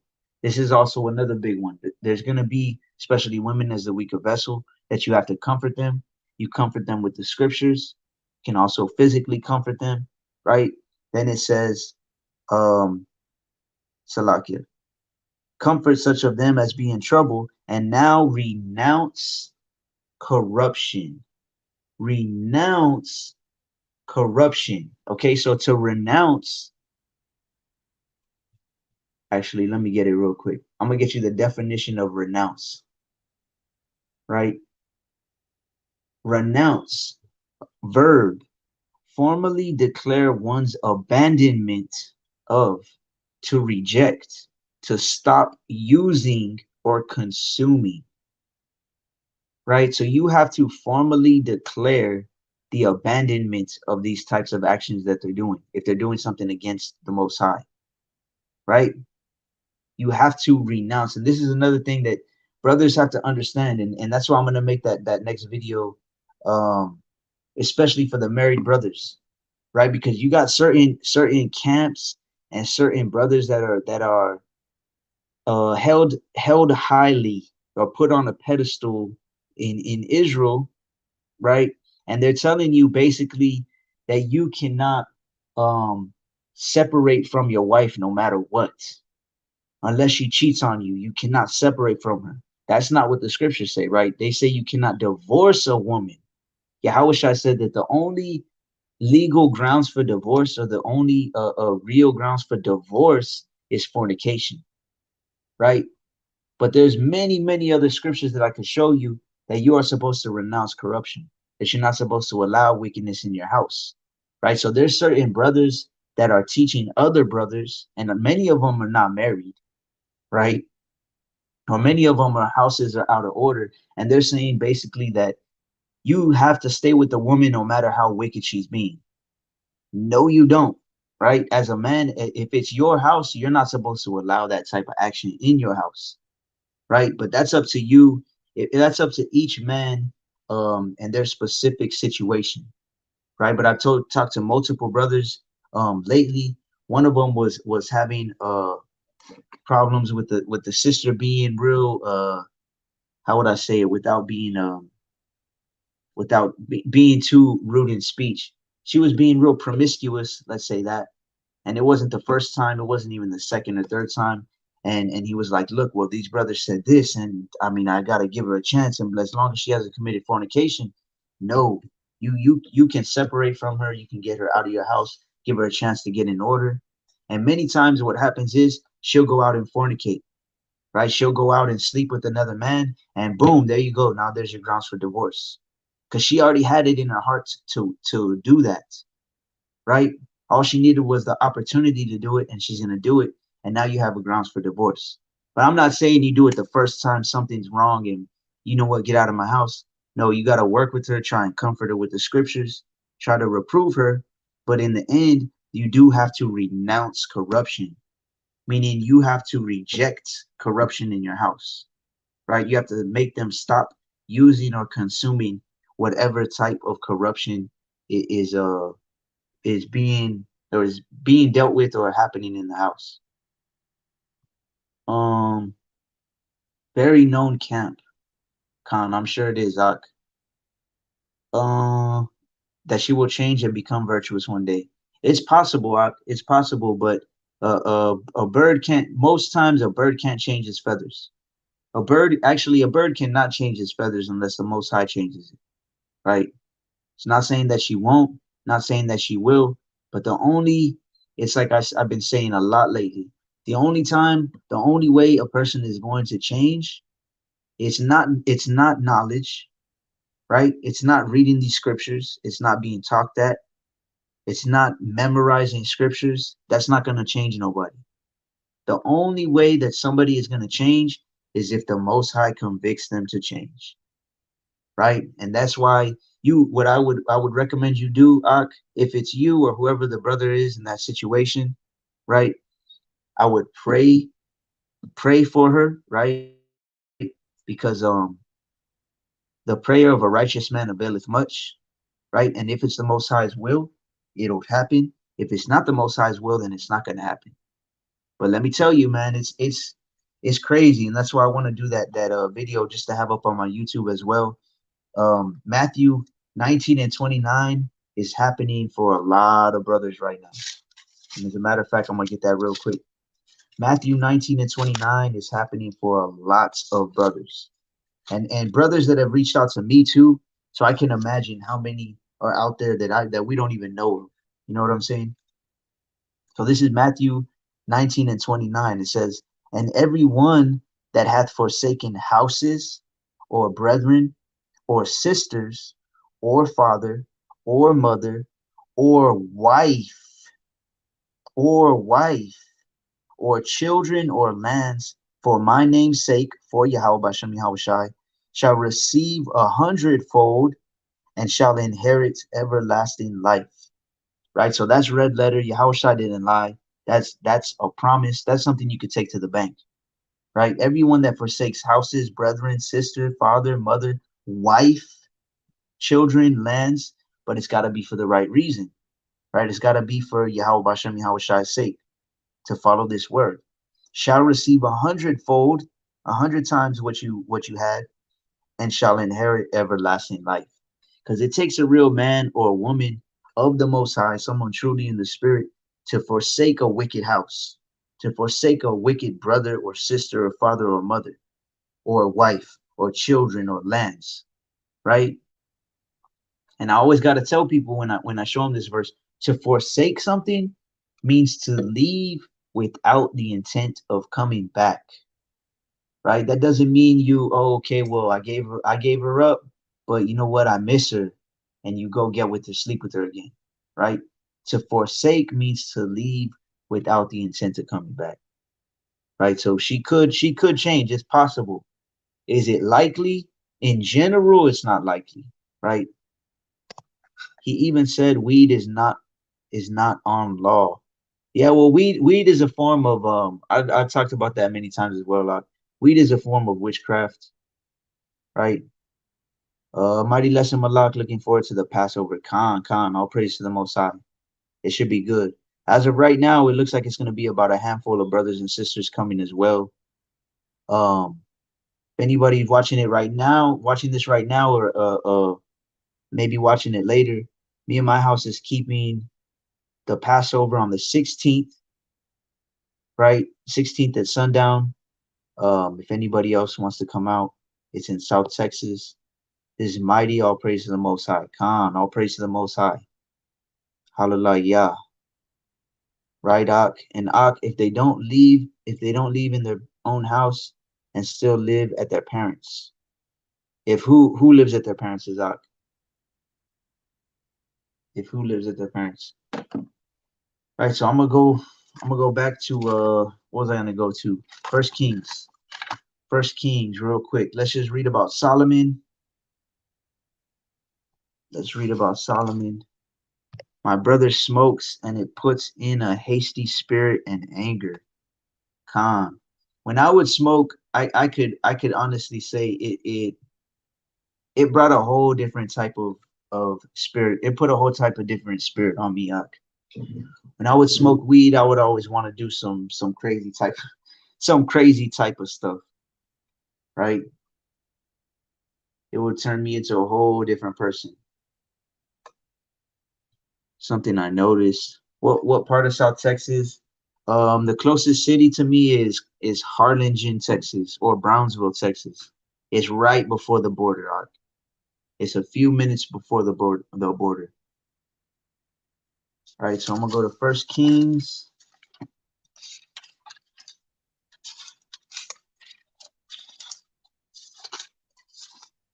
chapter 11. First Kings, chapter 11, and starting on. Well, I'm gonna start on verse 1. First Kings 11 and 1. It says, "But King Solomon loved many strange women, together with the daughter of Pharaoh, women of the Moabites, Ammonites, Edomites, Sidonians, and Hittites, of the nations concerning which Yahweh said unto the children of Israel, Ye shall not go into them, neither shall they come in unto you, for surely they will turn away your heart after their gods. Solomon clave unto these in love." So Solomon clave unto these strange women, right? Now Solomon, according to the scriptures, right, was the wisest man. Actually, according to chapter 3, let me get that real quick. Solomon was the wisest man to walk the earth besides Yahushua, right? So this is First Kings chapter 3, and I'll start on verse 5. It says, "In Gibeon, Yahweh appeared to Solomon in a dream by night. And the Most High said, Ask what I shall give thee." So in a dream, the Most High asked Solomon what he wanted, right? He was going to give him something. Verse 6, "And Solomon said, Thou hast showed unto thy servant David, my father, great mercy, according as he walked before thee in truth and in righteousness and in uprightness of heart with thee. And thou hast kept for him this great kindness, that thou hast given him a son to sit on his throne, as it is this day." So I'm going to jump down to verse 9, get to the point. It says, "Give therefore thy servant an understanding heart to judge thy people, that I may discern between good and bad. For who is able to judge this thy so great a people?" Verse 12, "Behold, I have done according to thy word." So this is the Most High telling Solomon, I'm giving you what you asked for. "Lo, I have given thee a wise and an understanding heart, so that there was none like thee before thee, neither after thee shall any arise like unto thee." Right? So the Most High gave him the discernment and wisdom and understanding that he asked for, and he was the wisest man on the earth besides Yahushua. So now when we come back to First Kings 11, and it says, "King Solomon loved many strange women," right? In verse 2, at the end, it says, "Solomon clave unto these in love." So we know that Solomon, even though he was so wise, right? And he's wiser than any of us brothers. So if Solomon could fall by cleaving unto strange women, right? And yes, in this context, when it says strange, it's talking about other nations, right? But even David, he said, "I have become a stranger amongst my people," right? When he went off and he sinned, he said he had become a stranger amongst his people. So you can become a spiritual stranger when you're going off from the Most High, right? Because you're living like the other nations. And when that happens, when us brothers do that, and we cleave to women that are strange women, maybe they're Israelite women, but they're not really living according to the scriptures, the same thing can happen to us, right? We end up like them. So this is Sirach chapter 13 and verse 16. It says, "All flesh consorteth according to kind, and a man will cleave to his like." So basically what that is saying is that birds of a feather flock together, right? And like I did a live probably a month or two ago, about if you love somebody wicked, right? And I was talking about how there's many studies, so-called scientific studies that show the more you hang out with somebody, the more you're around somebody, the more you're going to start acting like them, and you're going to start taking on their traits and their attributes, right? So when Solomon started cleaving to these women that were strange women, he started they started pulling him away from the Most High because they weren't following the Most High, right? And imagine he had 700 of them. Actually, I'm gonna keep going. In First Kings chapter 11 and verse 3, it says, "And he had 700 wives, princesses, and 300 concubines, and his wives turned away his heart." Right? His wives turned away his heart.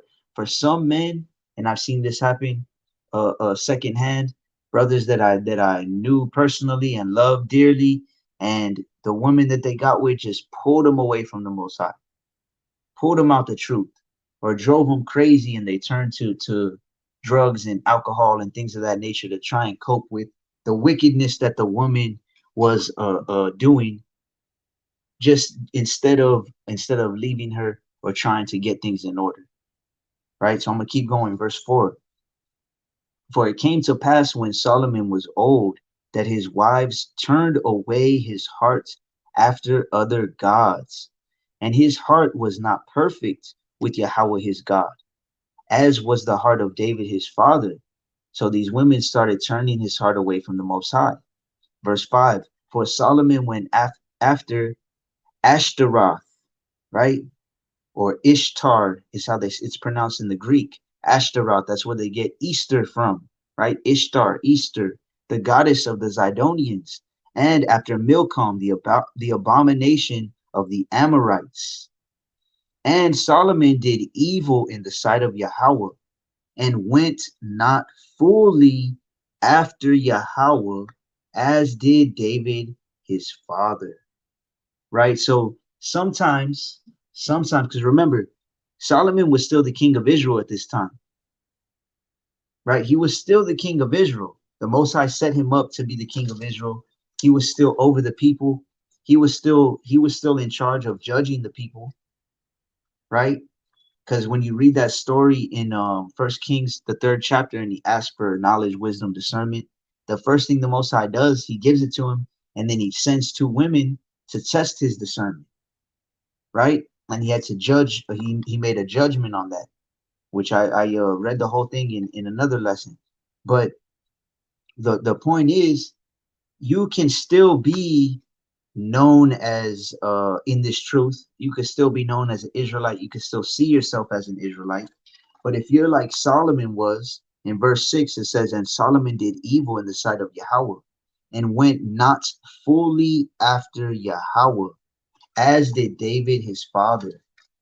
Right? When you're not fully after the Most High, after his heart, which means what is his heart, right? What is our heart? As a man thinketh in his heart, so is he.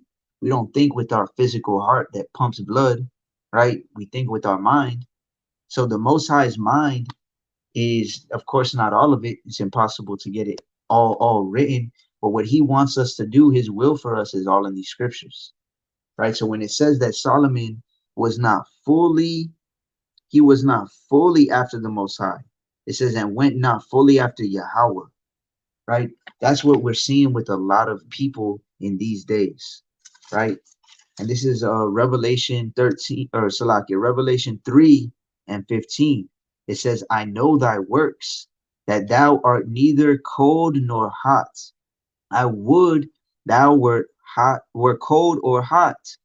So then, because thou art lukewarm and neither cold nor hot, I will spew thee out of my mouth." Right? So we have to make sure us as brothers are going fully after Yahweh, right? Like it says here, as David his father did, not like Solomon did when he was getting pulled off um, by women, right? I'm gonna read verse 7. "Then did Solomon build a high place for Chemosh, the abomination of Moab, in the hill that is before Jerusalem, and for Moloch, the abomination of the children of Ammon." Verse 8. And likewise did he for all his strange wives, which burnt incense and sacrificed unto their gods. So now, of course, brothers nowadays aren't building temples for their wives' gods, right? But they are defiling their own temples for women, right? You defile your temple by becoming one flesh with a harlot, right? You'll defile your temple by breaking Sabbath for a woman, or by keeping a wicked heathen holiday for a woman because she wants to do it and you don't want to get her upset, right? So now you're going to celebrate a birthday, or you're going to do Christmas. Oh, it's for the children, or whatever the case may be, right? Or you're gonna do all manner of wickedness for the woman just to please her, right? This is First Corinthians chapter 3 and 16. It says, know ye not that ye are the temple of the Most High, and that the Spirit of the Most High dwelleth in you? So the Most High, the Spirit of the Most High dwells in us, right? So when you do things like this, like Solomon did in First Kings chapter 11 and 8, it says, and likewise did he for all his strange wives which burn incense, sacrifice unto their gods. What he was doing was helping and enabling them to do wickedness. And that is what you do by giving your strength unto a woman. When you enable her to be wicked, that's what Solomon did, right? And that in turn pulls you away from the Most High. It's like many scriptures say, a gift destroyeth the heart. Sometimes all a woman has to do is and Salakia for if y'all think I'm being rude in speech, but sometimes all a woman has to do is shake her ass, and a man is gonna go against the Most High, right? All she's got to do is show a little skin, or get a man out the spirit, get him lustful, get him horny, and he's gonna go against the Most High to try to please her, to do whatever he has to do in order to try and sleep with her or to please her, right? And by doing so, you are enabling her to go against the Most High, and you are partaking in that, right? And that's why the scriptures say you can't eat at the table of the Most High and eat at the table of devils, right? You're trying to play both sides. You can't be on the fence, because if you are, you're being lukewarm and you're gonna get spit out anyway, right? And that's what Solomon was doing, and that's why he went off. And that's why when you read Ecclesiastes, and the way he writes, his whole demeanor changed, right? Because this is like many people say, it's towards the end of his life, right? And that's why he said in Ecclesiastes 1 and 18, in much wisdom is much grief, and when you increase knowledge, you increase sorrow.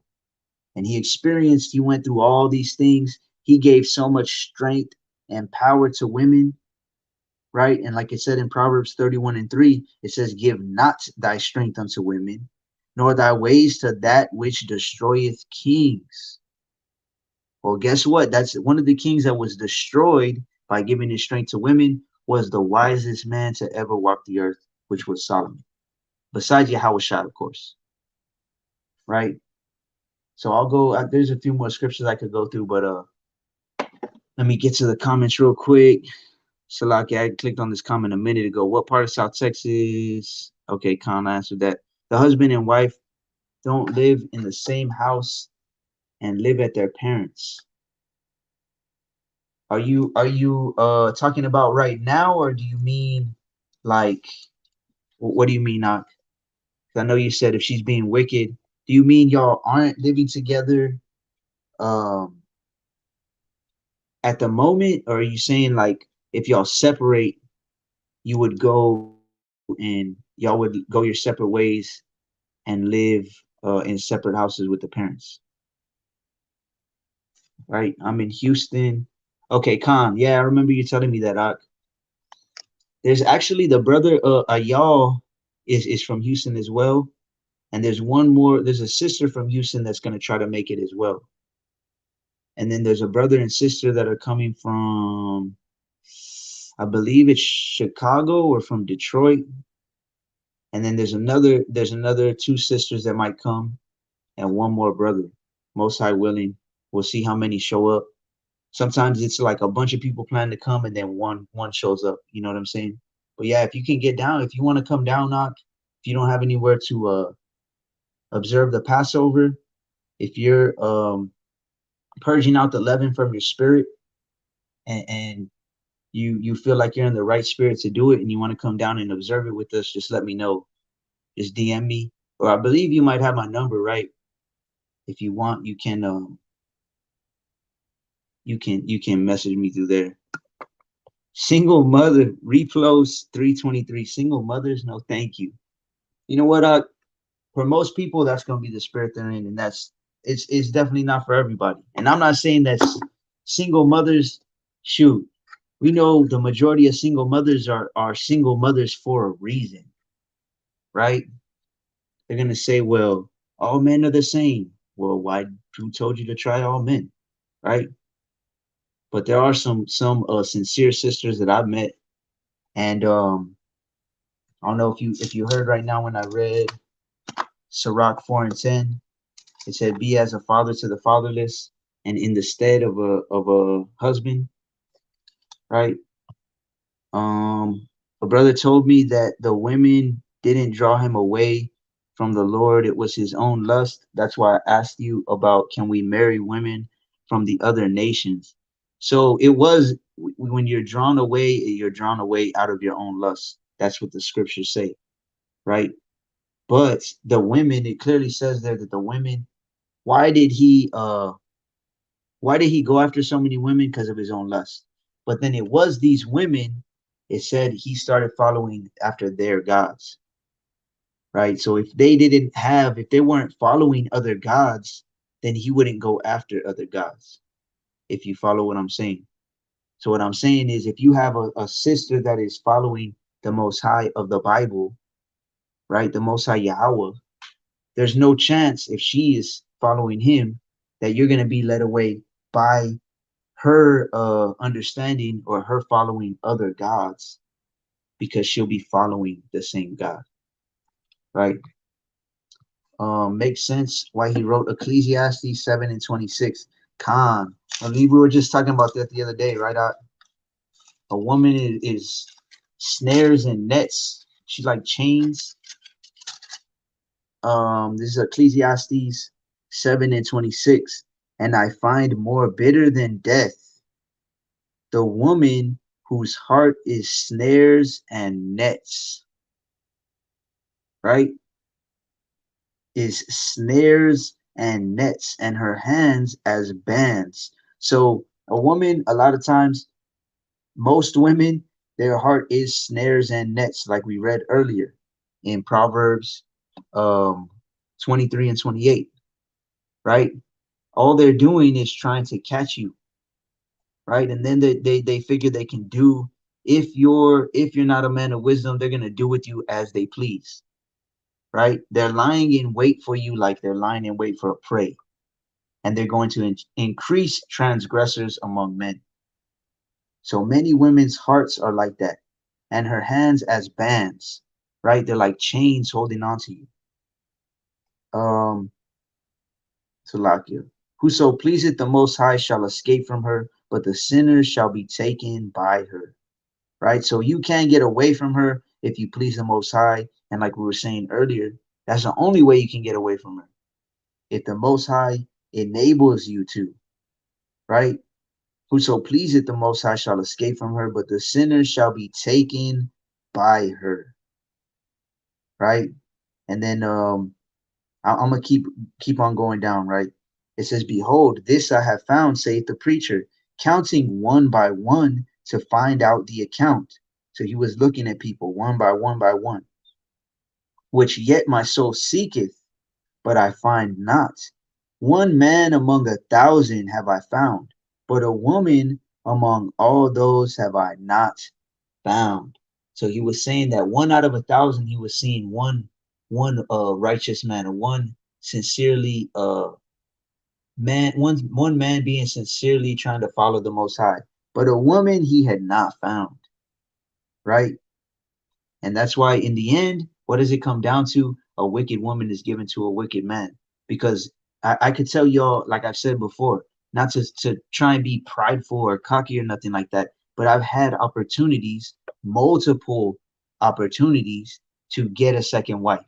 And I didn't do so because I knew if I did, it would be me being wicked, because the woman, there was too many signs or discernment, things of that nature, to where it was like, look, nah, she's not wife material. She's not ready to be a wife.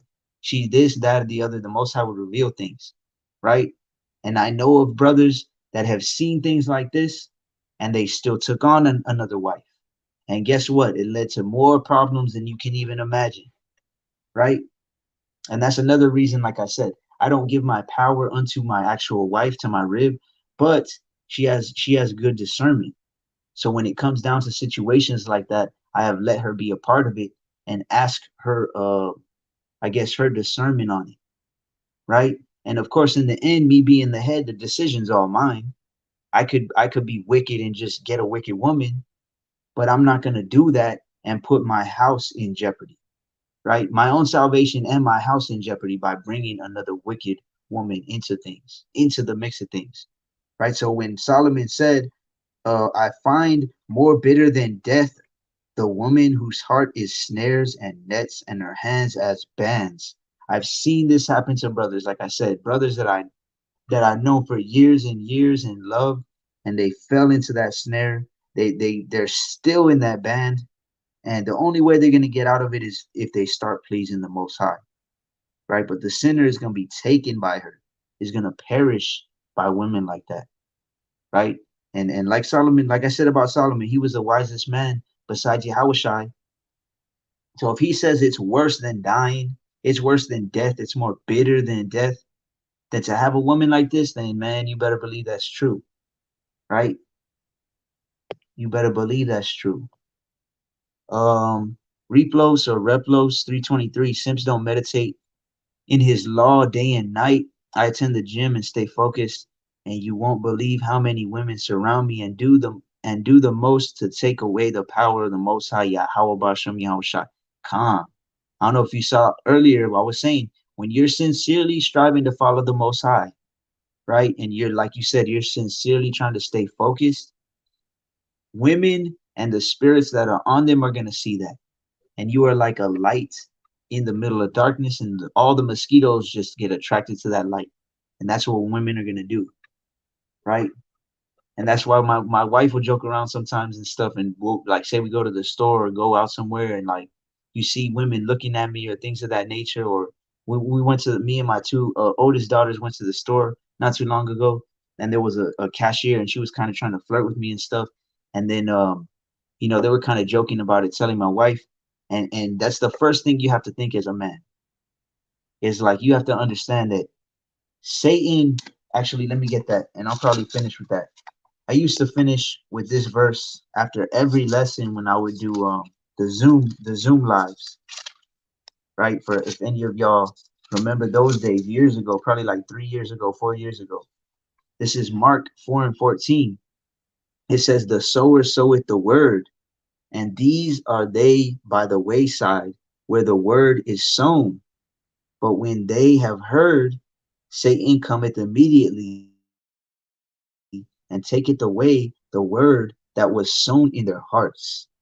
Right? So like you, brothers, saying that you meditate in his law and try and stay focused. And even when you go out, whether it be to the gym, to the store, to work, whatever the case may be, we all have to understand as men, when you have strength, right? When you have power that comes from the Most High, and you're studying and meditating in the word, you have to expect for Satan to come immediately in one way, shape, or form. Whether it be someone, a woman trying to get you out of the spirit, trying to get you into a spirit of lust, or sometimes it can even be men, right? Like today, I went out to a store, and there was a man that kind of tested to see if I was in the spirit, right? And all praise to the Most High, I was able to handle it in the correct nature. But let me just say, in before the truth, it would have gone down a lot differently, right? But what it all comes down to is this right here. This is Proverbs 25:28.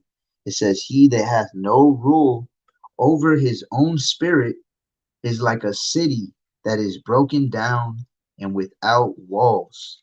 You have to learn how to rule and control your spirit.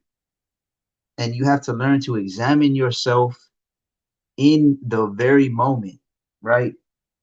How they say, like, you have to live in the moment. You do have to live in the moment when it comes to controlling and ruling your spirit.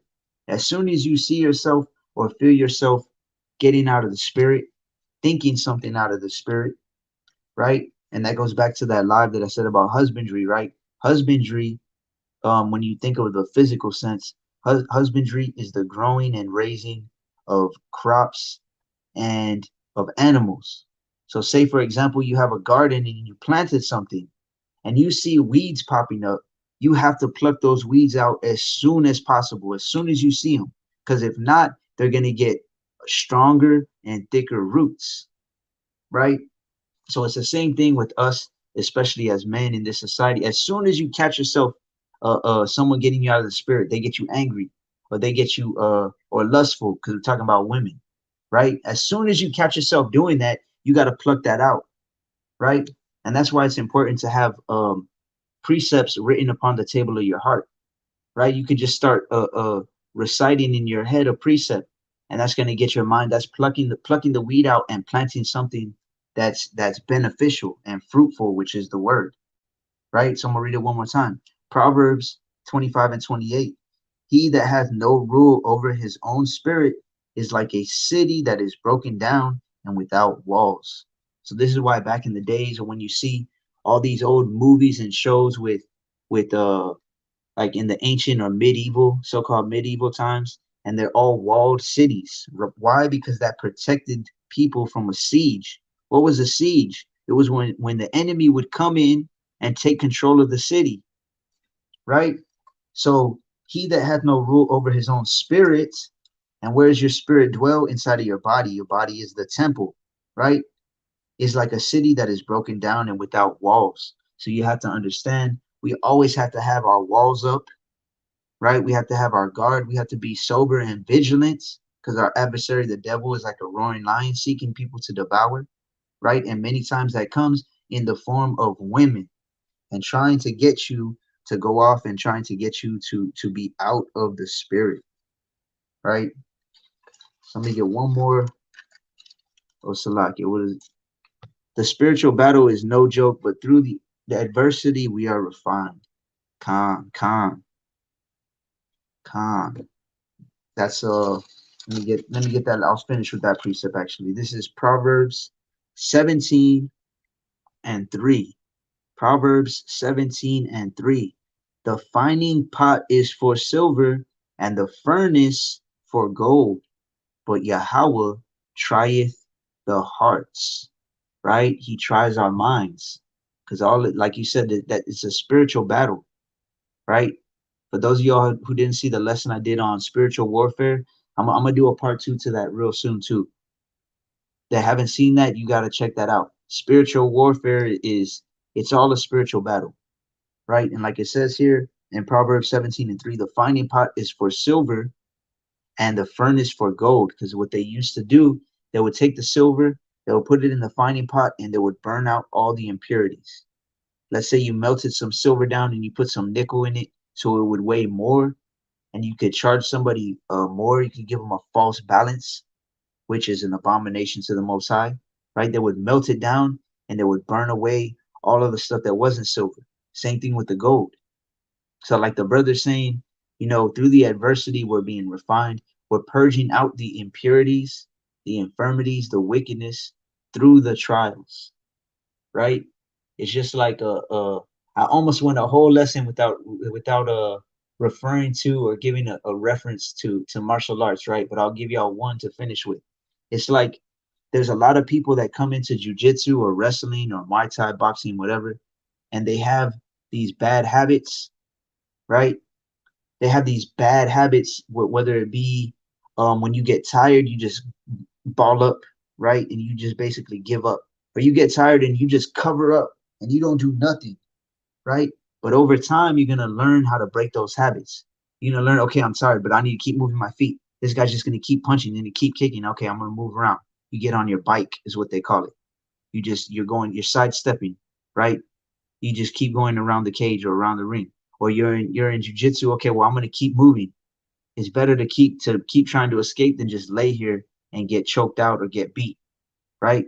So through that adversity, through putting yourself in those situations, through the Most High putting you or allowing you to go through those situations, you're being refined and bettering yourself, right? So there's nothing wrong with it. It's actually a blessing to go through these things and to learn through the spirit of Yahweh Shem Yahweh Shai.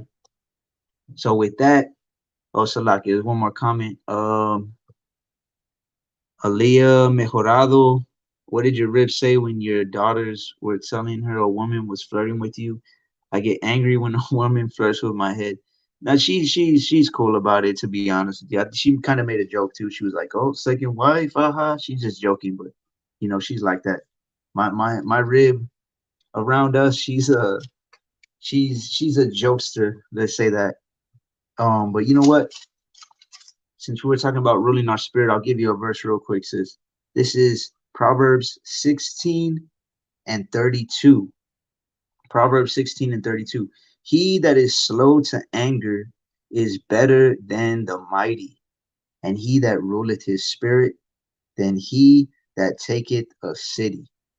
Right? So it all comes down to learning how to control and rule your spirit in your temple. And that's only done through the spirit of Yahweh Shem Yahweh Shai. Right? So to you brothers, give not your strength unto a woman, whether it be through pornography, whether it be physically going off to please a woman, whether it be allowing the woman to get you out of the spirit, right? All of these different things are ways that you give your power and strength to a woman, and that does destroy kings, right? Like it says in Proverbs 31 and 3. So I would definitely, like I said earlier, I would definitely suggest and recommend that you brothers learn to start writing precepts upon the table of your heart, right? Like it says in Proverbs, what is it, 3 or 4? Writing them upon the table of your heart. So when you go through certain situations, you can just repeat the verse in your head, right? It's like back in the world, or when me and my rib were looking into other philosophies and doctrines and stuff, and we believed in mantras and all types of wickedness. But just basically, a mantra is something you say over and over, right? And that could be one that you memorize if you're dealing with women. Proverbs 31 and 3. And you don't even have to say that in your head. You don't got to say Proverbs 31 and 3. Give not thy strength. Now you could just repeat it. Give not your strength unto a woman, nor your ways to that which destroys kings, right? And that's going to help you in the process of temptation, right? And like it says in James, blessed is the man that endureth temptation. Blessed is the man that endureth temptation. That's another one you can memorize. You're going through some type of temptation. Blessed is the man that endureth temptation. Blessed is the man that endureth temptation, right? You want to be blessed, or you want to give into the temptation and be cursed, right? And once you learn how to do these things, you are building up your strength in the spirit. And it's going to be less and less likely that you actually give that strength to a woman. As you increase spiritually in strength, right? Just like in the gym, you don't just go in the gym and bench press 400 pounds. You got to work your way up. Same thing in the spirit, right? So with that, I'll say shalom. Shabbat shalom to those of y'all who are observing the Sabbath. Shalom, brother. Cuídate. Igualmente. All of us, right? We all got to be careful. All you brothers out there, remember, Satan cometh immediately. If you're going to go get on social media right now, I bet you're going to end up seeing a lascivious woman. And just remember, hey, give not thy strength unto a woman. Give not thy strength unto a woman that destroys kings. I'm not even going to look. You know what? I'm going to block this chick, right? You know what? I'm going to unfollow this person, right? So with that, I'll say, call halal Yahweh, Ba'asham Hamashiach Yahweh Shai. It's all praises to the Most High in the name of His Son, our Messiah. I hope this was edifying to at least one of you. Like the scriptures say, all the angels in heaven rejoice when one sinner repents. So it's not about numbers. It's all about repentance, turning back to the Most High with a sincere and humble heart. Right? Shabbat Shalom, Drea. Shabbat Shalom, y'all, Kingdom Minded, Tribe of Levi, all the other brothers and sisters that were on here and that may watch this later. I'll most high willing try and do another live um, within the next few days. Most high willing. So all praise to the Most High. Shabbat Shalom.